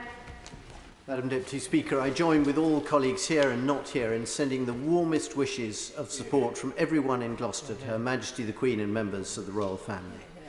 Today's announcement, made within 48 hours of the new government being formed, no small achievement, will bring huge certainty and reassurance to residents in my constituency and elsewhere, and also to those living in park homes, in charities and across the public sector, as well as small businesses in particular who are already suffering. And this is absolutely critical because it does put a cap on the maximum average energy bill. And I do think, Madam Deputy Speaker, the crucial word is maximum, because as the Right Honourable Member for South Northamptonshire said earlier, there are huge advantages to a programme of advice and best practice being led by the government in helping us all to reduce our energy consumption. Schools, for example, could hugely benefit from solar panels that could sell all the energy generated during the long summer holidays into the grid and thereby bringing down their annual bills considerably. So there are lots of good things to welcome in today's announcement, but there are three things in particular I would like to raise with the ministers on the front bench. Firstly, the green levies that are now going to be temporarily suspended have, of course, already been committed elsewhere. So who is going to pay for them now? Presumably the taxpayer in general. Secondly, the NIC, the National Insurance Contribution increase, was predicted to raise £36 billion over 3 years for health and care budgets. So how is that now going to be delivered? Because the task before our new Health Secretary is big on generating better outcomes, but reducing the inputs will surely make that harder. Thirdly, then, the contribution of energy companies. We've heard a lot today, and quite rightly, about how they are already paying some 66% tax in real terms. But nonetheless, there is a huge difference between profits, which are good, and war profiteering, which is bad. And I do think the new Secretary of State could shed light on how the energy companies are going to contribute to this national challenge. Lastly, then, on fracking, the Honourable Member for Vauxhall said that the rules were going to be completely ripped up, the rules on fracking. I don't think that is the case, because the crucial barrier is that of local support, which has been conspicuously absent so far. So I doubt we will see any real change in practice.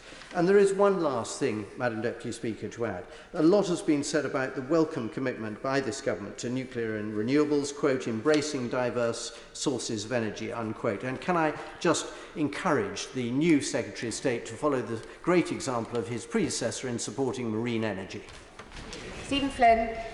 Thank you, Madam Deputy Speaker. I paid particular attention to the very, very small note which came out from the Secretary of State for Business, Energy and Industrial Strategy earlier, and the particular line that says this will save the typical household £1,000 a year. £1,000 a year, Madam Deputy Speaker. It's almost like the cap which is being put in place at £2,500 a year isn't double what energy prices were just last summer. It's almost as if the government doesn't understand the sheer scale of the financial problems facing households right across the country, because of course it's not just about energy prices. Inflation is at a 40-year high, interest rates are at a 30-year high, wages are at a 20-year low, and yet we're being told we should be happy about energy bills being frozen at £2,500 per year. It's absurd. It's not just households are going to be struggling, it's obviously going to be businesses as well. We've heard a number of businesses spoken about in the chamber here today, and I think I've spent most of the summer having emails from businesses who are being utterly crippled by the costs that are in front of them. And up till now, the government hasn't even lifted a finger. And what they are proposing will not go far enough. Businesses will continue to close because of energy prices. And this whole debate really frustrates me for a particular reason. Because I happen to represent a constituency which is famed for oil and gas production. Somewhat ironically, of course, it was the unionist parties within this chamber who told us in 2014 that oil and gas was running out, and yet now they're telling us there's going to be an addition of 100 new licences given. But barring that irony, is it not absurd that energy-rich Scotland, which produces 6 times more gas than we produce, is even having to face an energy price crisis? When it comes to electricity, gas makes up just 14.4% of our electricity production, but yet the price of that gas dictates all. The fact that the vast majority of our electricity comes from low-carbon sources means absolutely nothing. The fact that it comes primarily from renewables means absolutely nothing when it comes to the costs that are being imposed upon the people of Scotland by this UK government and the continued failure of their energy policy. So if the UK government want to do just one thing, as a suggestion to the new Secretary of State, will this government finally decouple renewables from gas prices? That would make a huge difference, and of course it wouldn't cost a single penny. Here. Dame Marie Miller. Thank you, Madam Deputy Speaker. And following the Speaker's earlier announcement, can I join others by passing my warmest wishes on behalf of the people of Basingstoke to Her Majesty the Queen and her family. But can I also very warmly welcome the rapid action the Government and the Prime Minister has taken since the formation of the new government earlier this week. Not only the short-term support that's been announced today, but also the focus on the long-term solutions to the problems that we're facing. Clearly, the energy price guarantee will provide an enormous amount of certainty and reassurance to many, many families, including those who've contacted me over the summer months. And I think perhaps the government will want to take some time to ensure that there's clarity, just following on from some of the contributions today, about how the new energy price guarantee will sit alongside the existing energy bill support scheme, which will already provide a great deal of support to many of the vulnerable groups who honourable members across the House have referred to today, because it's both of those schemes which are going to make sure that people get the support and certainty they need at these difficult times. I was particularly pleased to hear, Madam Deputy Speaker, following some representations I've had from people who live in park homes and who are also on heat networks and have, and as many of my constituents do, use heating oil, that particular support will be in place there. But can I echo the comments of the honourable member for my right honourable friend, the member for Forest of Dean? It would be useful to know exactly how that support will come into play. I was also extremely pleased to hear from the Prime Minister the support for businesses, charities and public services that will be equivalent to the support for residential properties for 6 months. Can I again suggest that understanding quickly how that might work in practice will be helpful, particularly for charities who will be planning ahead, up to 12 months ahead, on how their operations will work. Many of those charities, of course, are community centres, village halls who run childcare facilities essential to our residents. And then finally, Madam Deputy Speaker, could I take this opportunity of broadening the debate by encouraging the government to look at those industries who've been hit by the increase in gas prices. And here I'm particularly talking about the fertiliser industry. I met farmers in my own constituency on Friday, and as Madam Deputy Speaker will know, gas is used to create fertiliser, and that's why it's relevant to this debate, and that scaling back of production throughout Europe is leaving many farmers, particularly in my constituency, sowing seed for harvest next year without knowing that that fertiliser is going to be in place. So maybe the government can make an early statement on how we're going to make sure surety of supply of fertilisers given the impact of gas prices on their production. We are in a difficult situation. I'm pleased the government has made such a speedy order. Just to point out that if colleagues were less than 3 minutes, we'd get more people in. Imran Hussain.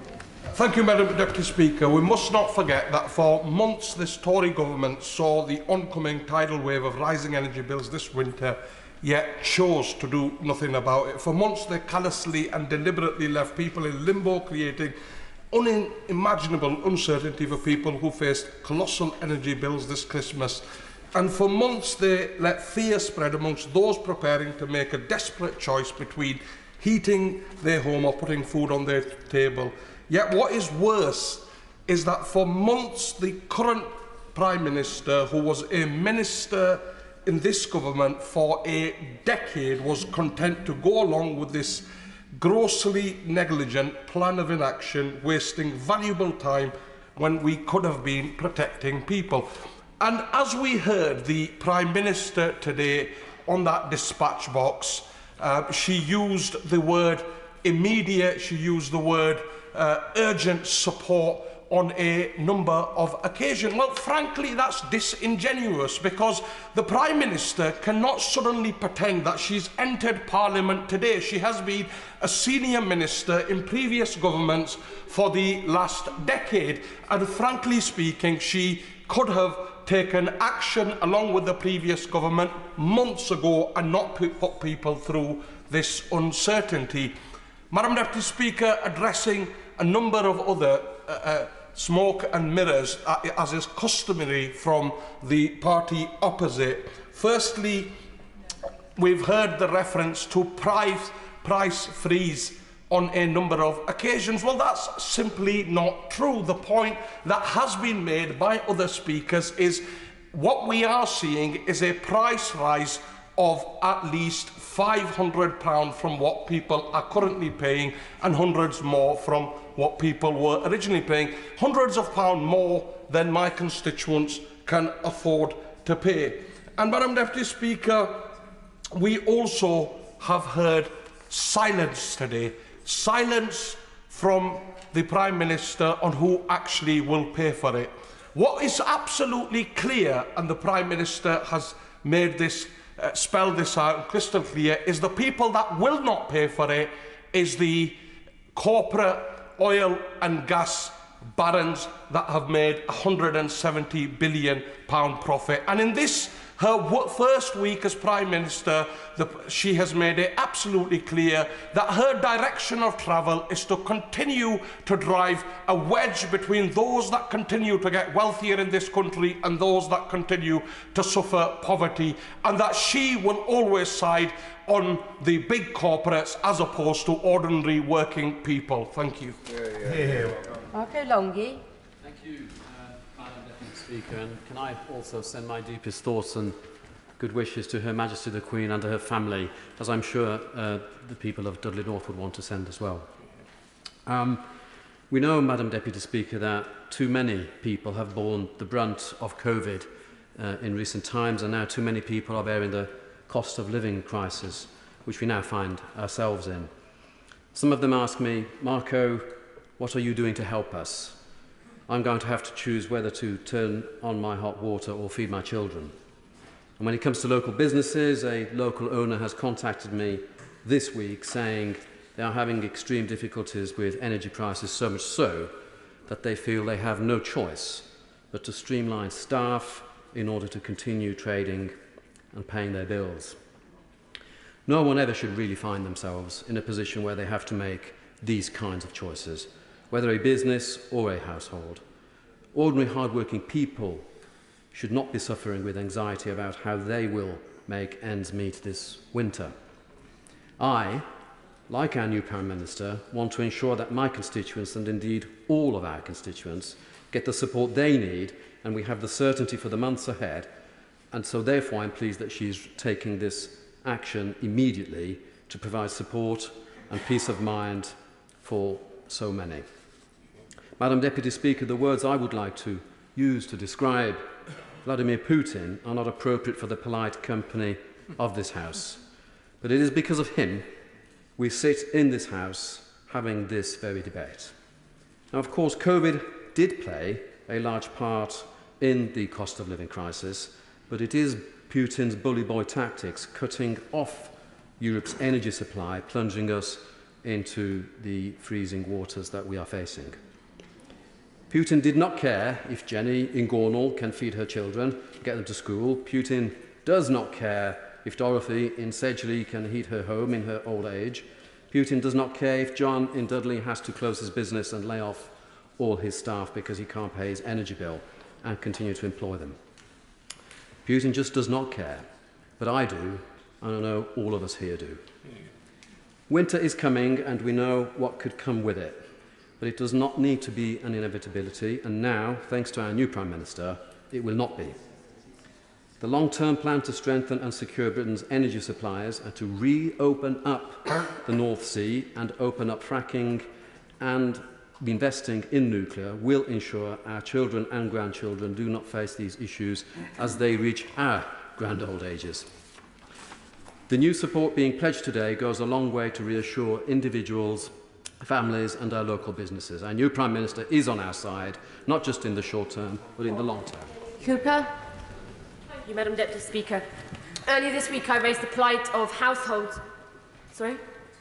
It's okay? Sorry. Thank you, Madam Deputy Speaker. Earlier this week, I raised the plight of households, small businesses and care homes in my constituency. And I'm sure, like me, many of them will be truly shocked that it is the British public that will have to bear the burden of paying for this energy crisis, whilst energy companies continue to make their millions. But today I have a number of very specific questions that I'd like to put to ministers on the front bench, and I would ask whether they might address them in their summing up. First of all, the written statement talks about an equivalent guarantee for businesses, but does that include care homes specifically, and what additional support will be given to care homes given the pressure that they are under? Women's street safety. I've had an email from my county council, Hertfordshire County Council, saying that the bill to keep streetlights on has increased by 60% in just a few short months, and it already now costs an extra £2.3 million a year to keep the lights on after it goes dark. They are not yet talking about turning the lights off, but if they do, are there contingency measures in place to ensure that we keep crime down, that people are safe, particularly women, on our streets after dark? On park homes, I welcome the fact that there is a fund for park homes to cover people with heating oil and heat networks. But how will this fund work? How big will it be? And will there be an information campaign to those people who can benefit from it? The government's own estimates suggest that 1 in every 100 households are impacted by having this non-conventional relationship. Now, by my calculations, that's more than $250,000 properties. So for each of them to receive £400, that would need to be at least £100 million in that fund. And Madam Deputy Speaker, we need to have a revolution in renewables. RES is the world's largest independent renewable company. It's based in my constituency of St Albans, and it has more than 40 years' experience and expertise. RSE tells me, and Friends of the Earth agree, that footnote 54 of the National Planning Policy Framework stops them from installing new onshore wind farms, even in areas where there are no objections from local residents. Now, I am absolutely no fan of fracking, but it is obscene and absurd that this government is saying that it's okay to reopen fracking where communities are okay with it, but you're not going to reopen onshore wind where communities are okay with it. So please, please review that footnote. And finally, on solar panels. In January of this year, I asked the Housing Secretary if they may have a requirement to make all new suitable buildings have solar panels. The government has not conducted that assessment of how big the roof space is that's available, but I would urge BEIS to go further than looking at the floor space that's available and look at the of these non-domestic buildings and work out precisely how much roof space is available right now for having solar panels installed. Thank you. Virginia Crosby, but let me emphasise again, if everybody was 2 minutes, we'd have a much better chance of everybody getting in. Thank you, Deputy Speaker, may I too share my thoughts and prayers for our Queen and her family. The energy crisis has hit rural communities like mine on Ynys particularly badly. On Ynys schools, shops and employment are often too far away for walking, and public transport is sparse. A car is not a luxury, it is a necessity. And our farming community relies on vehicles and fuel-driven equipment, meaning that their cost of production has risen significantly.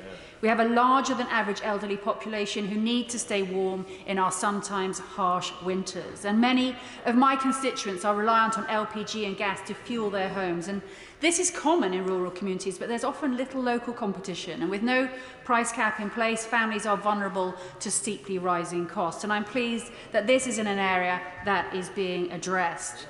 My Ynys constituents need help, and they need help today over the coming months to heat and power their homes and businesses. And our Prime Minister has now outlined her plans. And this support, on top of the £37 billion already committed by the former Chancellor, means that I'm hugely proud of what we're doing to help with the immediate problem.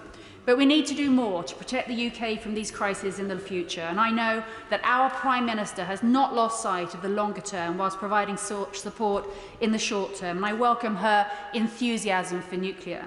She's already spoken about the need to take back control of our energy security, invest now in large-scale energy production, and incentivise communities to support energy production in their area. The people of Ynys which is also known as Energy Island, already welcome this production locally. We've got companies like Morlice and Monesto who have received government backing to set up tidal energy systems off our shores. We're home to stretches of onshore wind and solar farms thanks to government subsidies and support.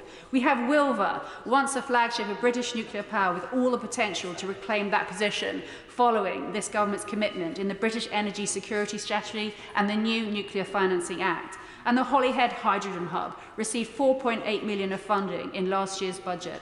With companies like Bechtel and Rolls-Royce keen to re-establish nuclear production at Wilver, and BP Mona looking to Ynys to support large wind farms in the Irish Sea, my constituency can be at the forefront of UK power generation for decades to come. A new large-scale nuclear plant at Wilver on Anglesey could generate enough power for every home in Wales and more. And small modular reactors could provide cheap energy to local family and businesses in shorter timescales. On behalf of my Ynys constituents, it's important that this government takes into account the unique energy demands on rural communities' short-term energy support plans, and that we grasp the benefits of incentivising communities to welcome local energy production so that we can secure our long-term domestic energy supply swiftly. Bergen. Thank you, Madam Deputy Speaker. 6 months ago, households faced energy bills of £1,300. Today, we're told that doubling that and fixing prices at £2,500 is the best we can do to help. It's not. People were struggling last winter with their energy bills, and many more will be struggling this winter too, with prices doubled. Private energy profits are being put before the needs of people, all whilst energy firms are set to make £170 billion in excess profits. This is a huge transfer of wealth, with big corporations hoovering up even more of the wealth in society, paid for by millions of ordinary people. But the new Prime Minister and former Shell employee has been frank.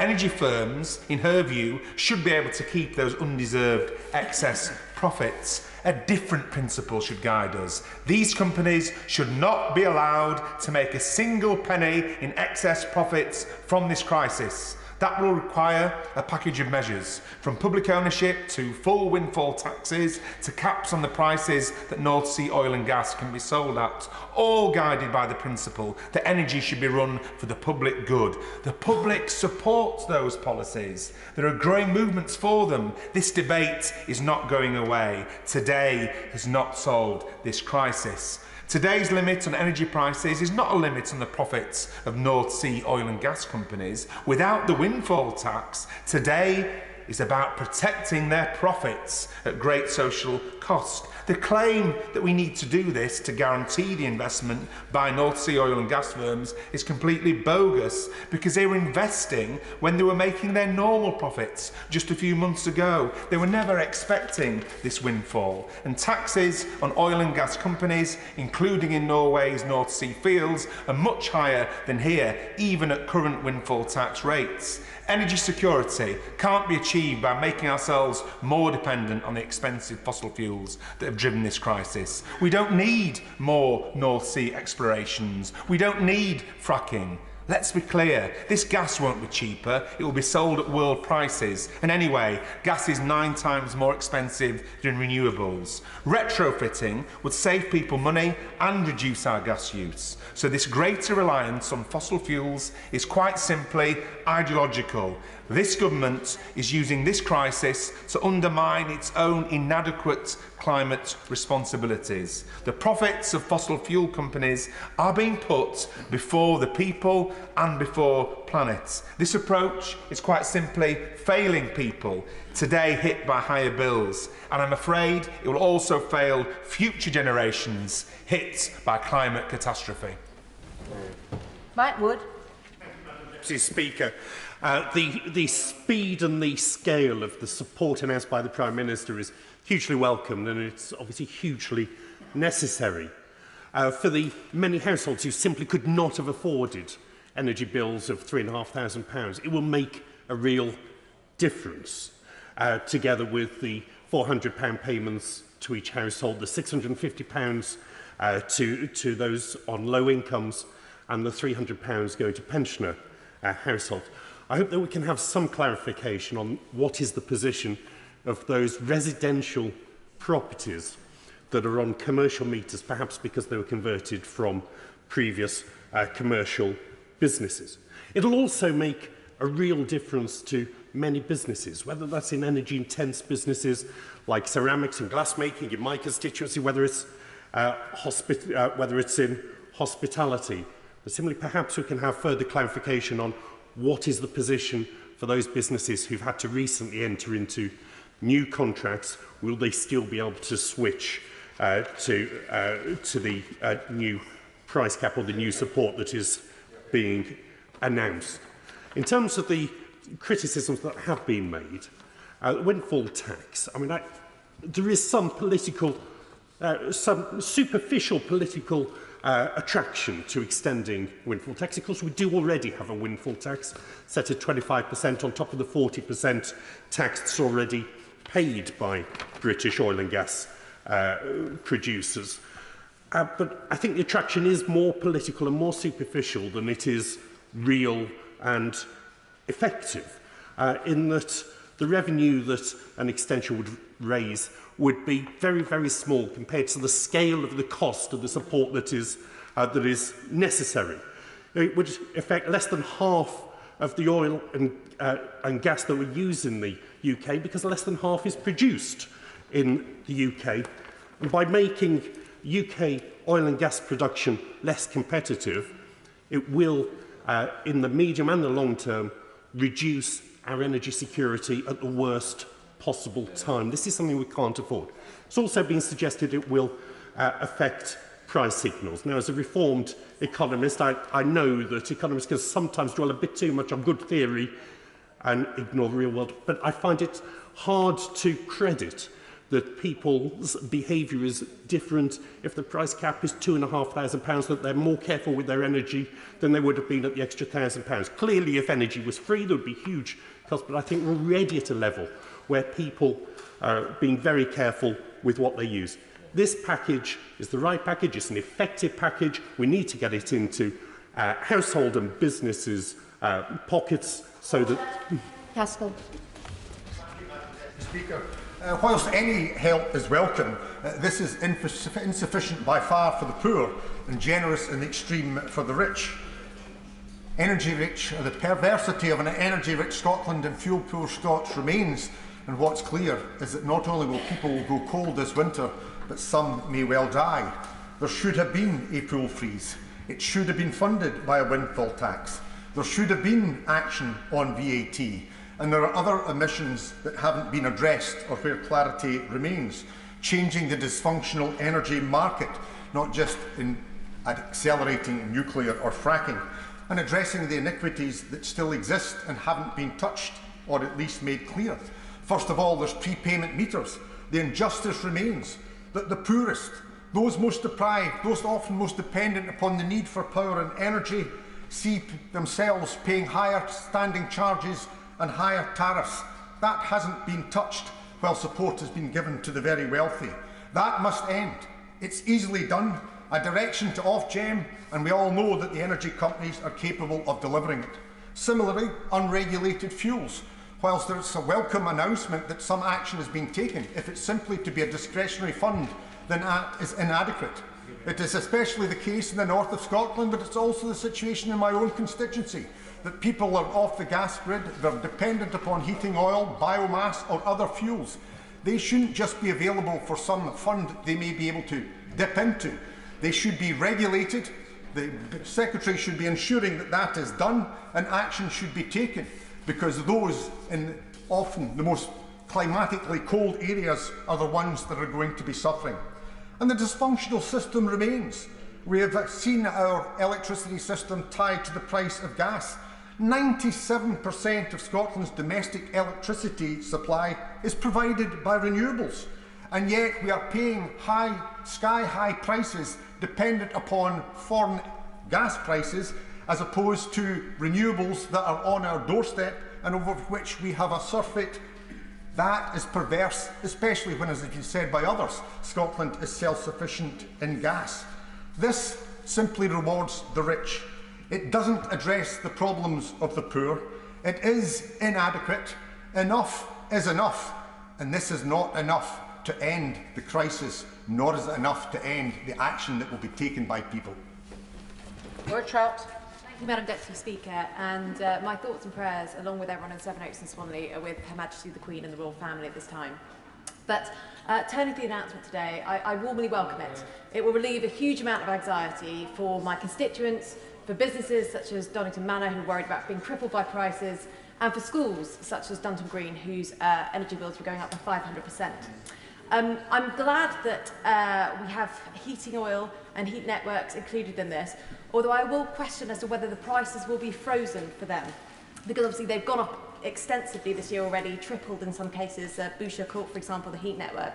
So it would be helpful to have clarification as to whether that price will be frozen for them or it will be allowed to go up and then we'll compensate them later. But I wanted to add in an additional idea, which I've spoken about in this House previously. With water supply, it is illegal to cut off water supply to a household. You can recoup the cost of your water company by going through the courts, but you cannot cut off supply for reasons of non-payment. And I think this is something that we should look at extending to energy supply, because there are some protections in place. You're not allowed as an energy company to cut off supply during the winter months if a person lives on their own, if there's someone of state pension age in there, or if there's a child in the house. However, there is not enough protection, in my view, and Ofgem showed that 1 in 7 households on a prepayment meter disconnected in 2019. This is something that I think we should look at seriously. You know, we cannot have that number of disconnections, which are only likely to go up, when actually there's something that we can do that will send a very clear message to energy suppliers and to consumers that they will be safe this winter. They do not need to worry about if it really comes to it, their energy supplies will not be cut off. There will still be that mechanism by which costs could be recouped, but it will mean that there is a safety net in place for everybody, and I think that will go a huge way to providing reassurance for people. But I welcome the announcement today. I think that it will really help my constituents, and I hope to see further effort and work being put in place in terms of ensuring our energy supplies to households. Good stuff. Thank you very much indeed, Madam Deputy Speaker. Well, I too send my best wishes to Her Majesty and her family. Now, we all recognise the need to help people with fuel bills, and there is huge support amongst the public for a further windfall tax on the oil and gas companies. As the companies have explained themselves, they'll still have plenty of money for future investment, even after they've paid an additional windfall tax. The point is that the money is there now on the table for the government to use on behalf of the people of the UK to pay for help with fuel bills. But under the government's plans, however it's worked out, the point is that it will be paid for by taxpayers. It is utterly disgraceful that the government is not imposing a windfall tax to cover these energy costs. Now, I do welcome the mention by the Prime Minister of those who are off-grid and rely on heating oil, and those who live in homes with arrangements like Park Homes or Poplar Court in Cross Hands, where they do not have a bill directly from an energy company. But all these households need to know as soon as possible how and when they will receive support and exactly how much it will be.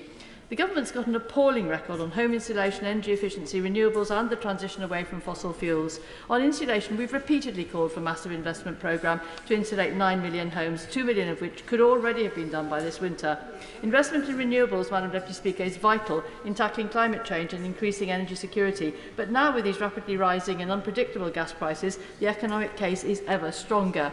The Tory government has wasted years of precious time in the development of renewables, including the moratorium on constructing onshore wind farms in England and the reduction in support for solar panels. We should have been far further ahead by now in our production of electricity through renewable means, and the fact we're not is an abject failure by this government to stimulate the production of renewables. Luckily, we have the devolved powers in Wales, and we were able to continue with the development of wind power. But then we had the reluctance of the Conservative government to look at the Swansea tidal lagoon. But now, thanks to the initiative, imagination and hard work of Labour-controlled City and County of Swansea, the project will go forward. The government also cut the electrification plans for the railway line from Cardiff to Swansea and has no plans for electrification further to West Wales, on the grounds that it would not shorten the journey time. But if we generate electricity from renewables, then electrification not only helps to tackle climate change, but it also now will bring price stability. So words are not enough, Madam Deputy Speaker. We now need the government to make a massive effort to increase the production of electricity from all forms of renewables, on and offshore wind, tidal and other marine technologies and solar, and, importantly, to invest in the national grid to ensure we can all benefit from this renewable production. So, Madam Deputy Speaker, we want action. Felicity Perkin, who has 1 minute. Thank you, Madam Deputy Speaker. I'd like to warmly welcome this bold, decisive and comprehensive measure. I think it's exactly the right thing. I welcome in particular the measures on communal heating networks, which are huge in my constituency with all of my mansion blocks. And I like the fact that we are focused on self-reliance. I tried to intervene on the Leader of the Opposition because he quite rightly talked about self-reliance when it comes to energy.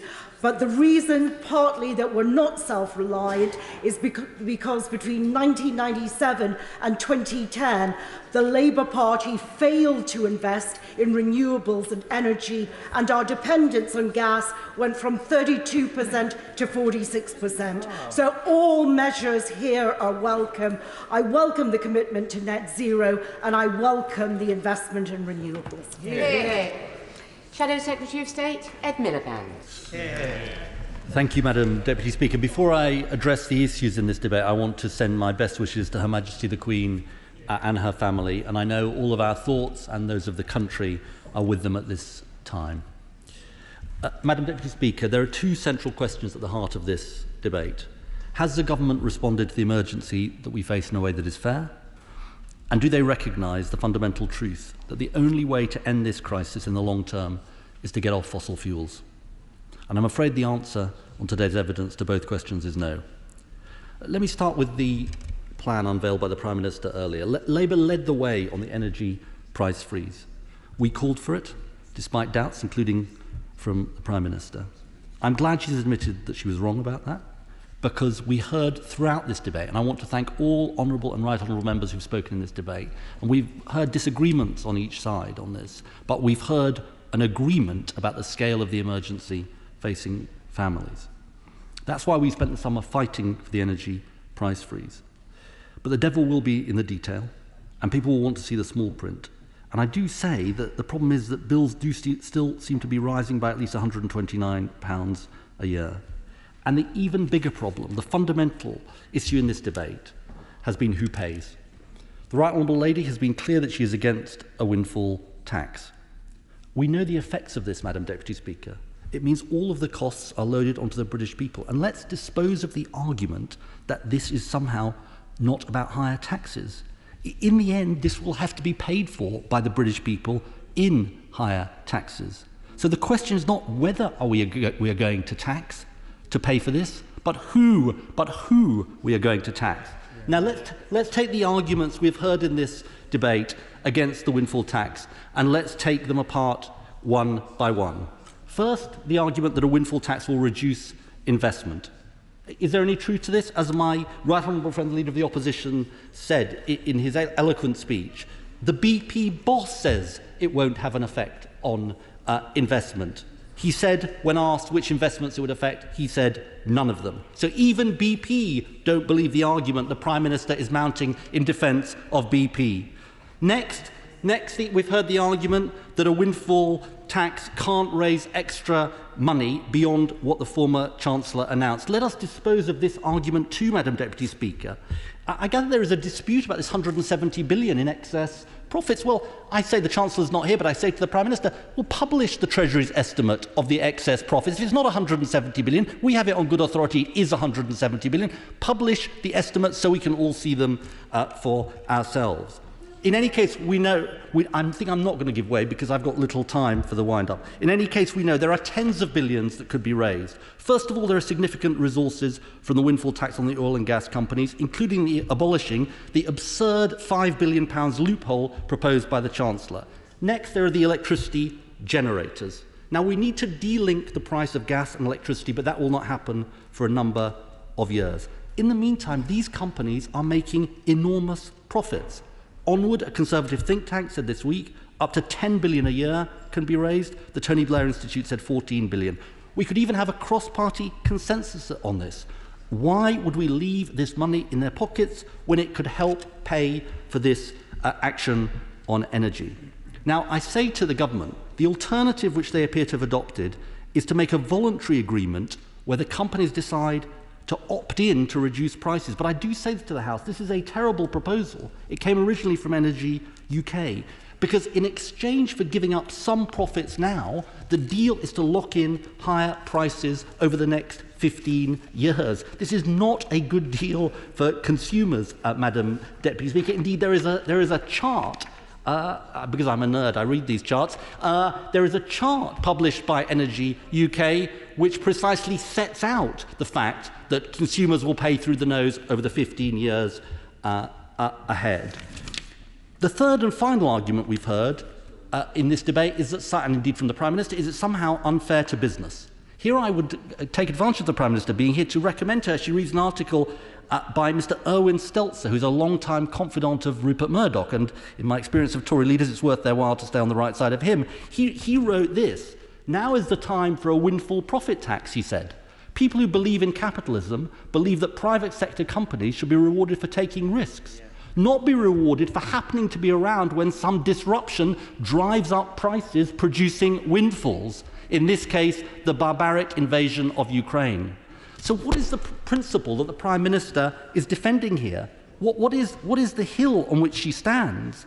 Is the principle she really wishes to defend that oil and gas companies should pocket any scale of profits, however bad the political instability, however large the crisis and however gigantic the windfall, taxation must not change, and that the British people instead must take the strain? That is the effect of her argument. And I do say, Madam Deputy Speaker, the argument I am making is not one simply made by lefty suspects like me.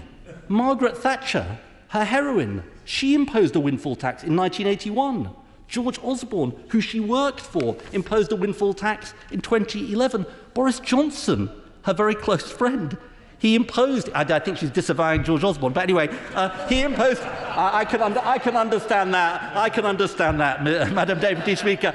He imposed a windfall tax 2 months ago. So she is flying in the face of logic, fairness, common sense, and engaging in tens of billions of borrowing that she does not need to do. And let me make this point. Let us never, ever again hear lectures from the party opposite on fiscal responsibility after the decisions they are making today. And that brings me, Madam Deputy Speaker, to the longer term. Let us face facts. The only way out of this crisis is to get off fossil fuels. I can't do any better than quote the words of Lord Deben this week. And he said this: if you want to deal with climate change and you want to deal with the cost of living crisis and oil and gas, you have to do the same thing. Renewable energy and energy efficiency, and indeed I would add nuclear, they are the answers. And that is the central point. Solar and wind energy are 9 times cheaper than gas. You can't solve the fossil fuel crisis by doubling down on fossil fuels. Exactly. But that is what the government has done today with this announcement on fracking. And my right honourable friend quoted the words of the current, of the new Chancellor in relation to this, which is that fracking would make no difference to prices and would take years to come on stream. I don't know where the honourable lady got her 6 months from that she said in her statement, but the Chancellor was saying only a few months ago it would take 10 years to get anything out of the ground on fracking. The truth is, and this is where I come to the Business Secretary, and I want to congratulate him. He and I have known each other a long time. We've had a good personal relationship. Maybe we can form an unlikely alliance on the issues that we face. But I want to make a serious point, Madam Deputy Speaker, to the Business Secretary about some of what he's said in the past, because it does go to these issues. He has said a number of things about climate, and I have been part of working on a cross-party consensus on climate for getting on for 20 years in this House. And I have to say, some of what he has said about climate, questioning the modelling, questioning whether there's anything we can do about the climate crisis. It's saying in 2017, if we were to take action now to try and stop man-made global warming, it would have no effect for hundreds or thousands of years. The cost of climate action is probably unaffordable. I quote those words, Madam Deputy Speaker. This is, I'm afraid, flirtation with climate denial. Never in the last 20 years have we heard these words from someone in charge of tackling the climate crisis. We should not normalise this. The bipartisan consensus on climate change has been hard won. We have worked across parties over 2 decades to secure it, and there is a heavy responsibility on the Business Secretary to be part of maintaining that consensus, not destroying it. And the problem for him, and the reason why he faces this challenge, is this is not just about the climate crisis. Because if we don't take action on green energy, it is a recipe for higher bills. The ban on onshore wind is driving bills higher, gas imports higher, and terrible for the climate. The blockages on solar, which the Prime Minister supports, are driving bills higher, gas imports higher, and is terrible for the climate. The refusal to act on energy efficiency is driving bills higher, gas imports higher, and is terrible for the climate. And I say, Madam Deputy Speaker, there is nothing more anti-business than scaring off investors in renewables with climate denial. Now, here is the truth, and I'm concluding, Madam Deputy Speaker, here is the truth about this new government only 2 days in. I believe they have revealed their true colours. We face a social and economic emergency. In such an emergency, what matters is who you stand up for, who shoulders the burden, and the choices you make. They have chosen to stand up for the oil and gas companies, not the British people who will pay for this in the long term. They cannot answer the challenges of energy security. They cannot answer the challenges of energy bills. They cannot answer the challenges of the climate crisis, and they have the wrong priorities for Britain. Secretary of State Jacob Rees-Mogg. Thank you, Madam Deputy Speaker. May I begin by adding my voice to those of honourable and right honourable members about Her Majesty the Queen and wish her well from this House. It is a matter of the gravest concern to all of us when our Sovereign is unwell. I also want to congratulate my right honourable friend, the Prime Minister, not only on her appointment, but on the way she has chosen to meet this energy challenge with immediate and decisive action. I thank her for introducing this debate and ensuring that the contents of her speech were not leaked beforehand, which is a proper respect for Parliament, and to see that her policy has been robustly debated in this chamber. But I also want to thank the Chancellor, my predecessor at Bays, for paving the way for this announcement to take place, and I'm looking forward to working very closely with him to ensure households and businesses are protected this winter and beyond. And I should also like to thank the Right Honourable Gentleman, the Shadow Business Secretary, for his kind words about me in his opening comments. Indeed, we have had a friendly personal relationship over some years, so I hope we can continue that, whilst having no doubt a less friendly debate sometimes on these fundamental issues. But, Madam Deputy Speaker, we need to understand why we are here. We are here because Vladimir Putin has weaponized energy supply as part of his barbarous attack in Ukraine. Last week, he turned off the main pipeline to Europe, and it is a deliberate blackmail tactic against the West. Britain's energy system must be strengthened and diversified to protect our homes and our businesses. And as we've heard over the course of this debate, our plan comes in two parts. First, we must get our constituents safely through this winter. We know how concerned people are about expensive energy bills, and some of the projected figures have been truly alarming, and we are intervening to stave off an unprecedented crisis. It would be wrong to stand by as people struggle. And I can give the assurance to the Honourable Lady, the Member for St Albans, that our plan for businesses will include care homes. That is fundamentally important. And it would be madness to ignore other businesses too, as they see their bills spiral out of control. So, the new energy price guarantee will ensure bills are kept down, remaining at around £2,500 a year for the average consumer. This intervention reflects the severity of the situation we find ourselves in, and the government-funded support will take effect from the 1st of October, saving the average household around £1,000. This will be combined with the original support that we have announced. And so I can reassure the Honourable Member for Kilmarnock and Loudon, who raised the question first, that we will be acting to help the people on the lowest incomes. The government has already announced a package of support that will see 8 million of the most vulnerable households receive £1,200 of one-off support to help with the cost of living, and all domestic electricity consumers will receive £400. And we know that from biscuit makers to bars, businesses are worried about their bills. And the government price guarantee for businesses will be announced shortly, will bring down energy bills for the acute phase of this crisis. All businesses on variable contracts whose fixed price contract is coming to an end, all those businesses who have agreed a fixed price contract recently, will be eligible to enter the new government guaranteed contract. This will apply to businesses of all sizes and include schools, nurseries and care homes, as well as manufacturers and retail. That is the short term. And quite rightly, members of the opposition, particularly the Leader of the Opposition, asked who is going to pay for this. Well, the Energy Bills Guarantee is not a direct loan to customers or to energy suppliers. However, as the price stabilises in due course, the government will need to consider when and how to recoup at least some of the cost of the scheme. And the opposition are all for taxation, Madam Deputy Speaker. This shouldn't surprise you, actually. As you know, the inner workings of the Labour Party are probably better than most. But nonetheless, all we get from the other side is tax, tax and tax again. It may be that we are at the highest rate of taxation in 70 years, but the answer is always more tax.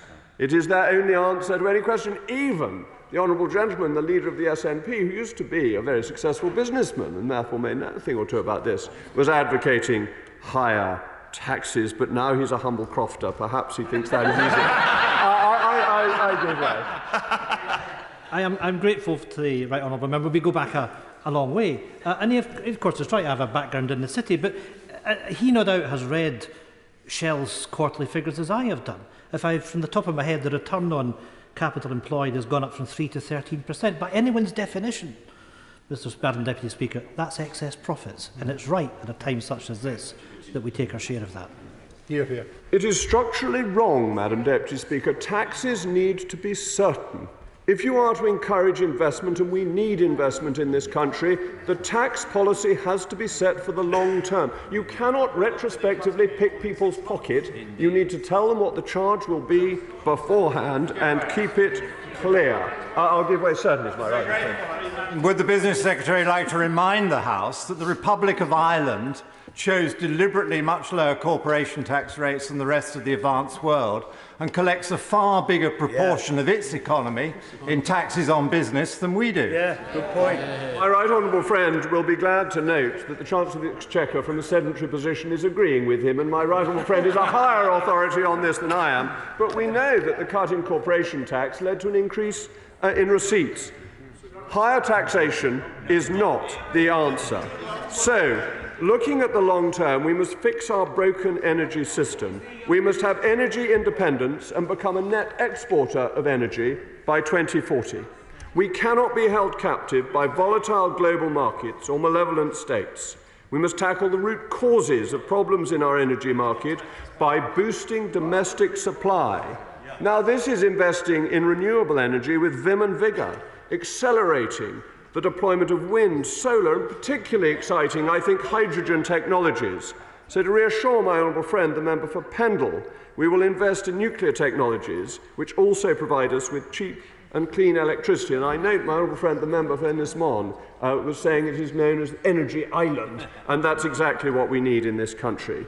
My honourable friend, the member for Gloucester, notes we are not just Ennismore, but the whole of the United Kingdom is Energy Island, and so we must use all the resources available to us, including, as my right honourable friend, the member from Maidenhead, said, tidal energy. This is a great opportunity.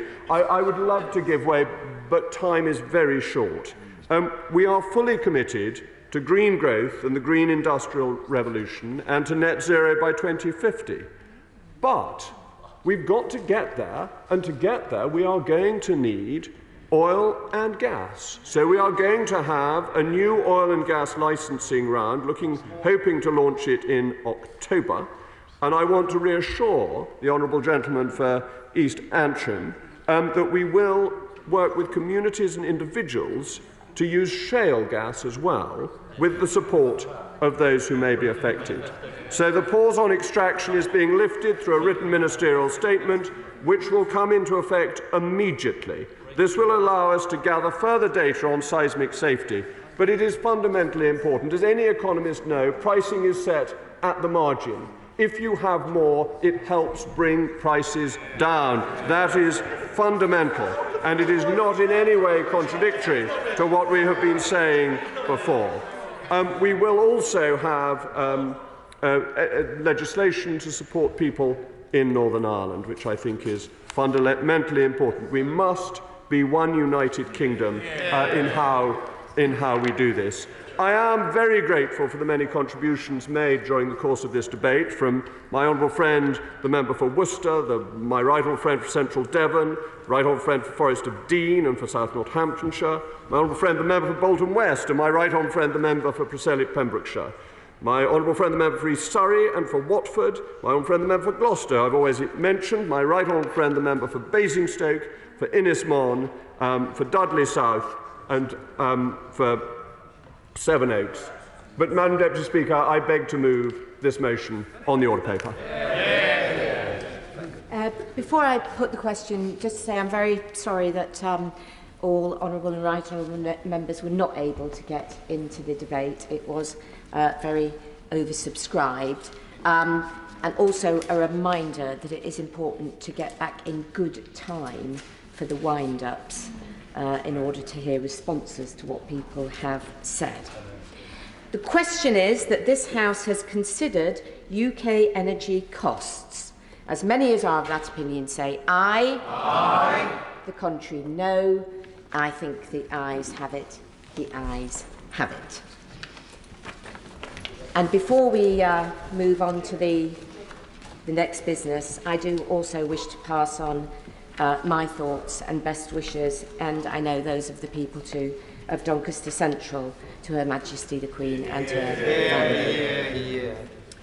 We now come to the motion relating to the Social Security Special Rules for End of Life Bill, Lord's allocation of time. Minister to move. I beg to move. The question is as on the order paper. As many as are of that opinion say aye. Aye. The contrary, no. I think the ayes have it. The ayes have it. The clerk will now proceed to read the orders of the day. Social Security Special Rules End of Life Bill, Lord's second reading. You say no. No. No. Minister, Secretary of State Chloe Smith to move second reading.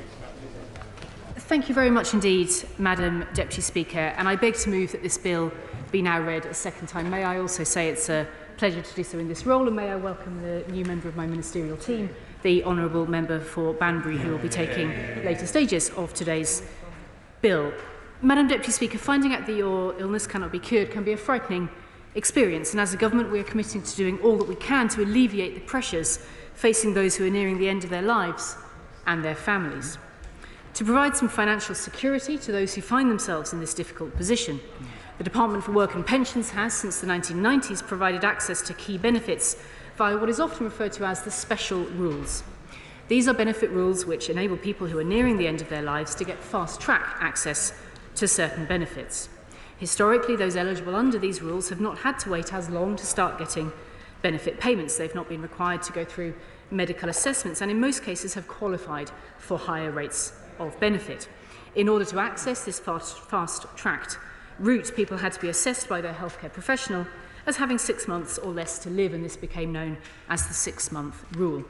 For more than 30 years then, these special rules have ensured that at this most difficult time, people have got the financial support that they are entitled to quickly and easily. But of course it's the case that since those rules were first introduced, there have been significant advances in how the NHS treats and cares for people nearing the end of their lives, meaning that many terminally ill people are now living longer. Given these advances, in July 2019, the Department launched an in-depth evaluation of how the benefit system supports people nearing the end of their lives. And as part of that consultation, the Department worked with those people and those that support them and clinicians. And the evaluation's findings show that there was consensus across all groups that the government should extend the current 6-month rule. It showed support for the DWP to adopt a 12-month end-of-life approach that would allow people in the final year of their life to claim under the special rules. An added benefit of the 12-month approach was that it would also bring greater consistency with the definition of end of life used within the NHS and across government. And I give way to the Chair of the Select Committee. To the Secretary of State for giving way. Can I be the first to congratulate her on her appointment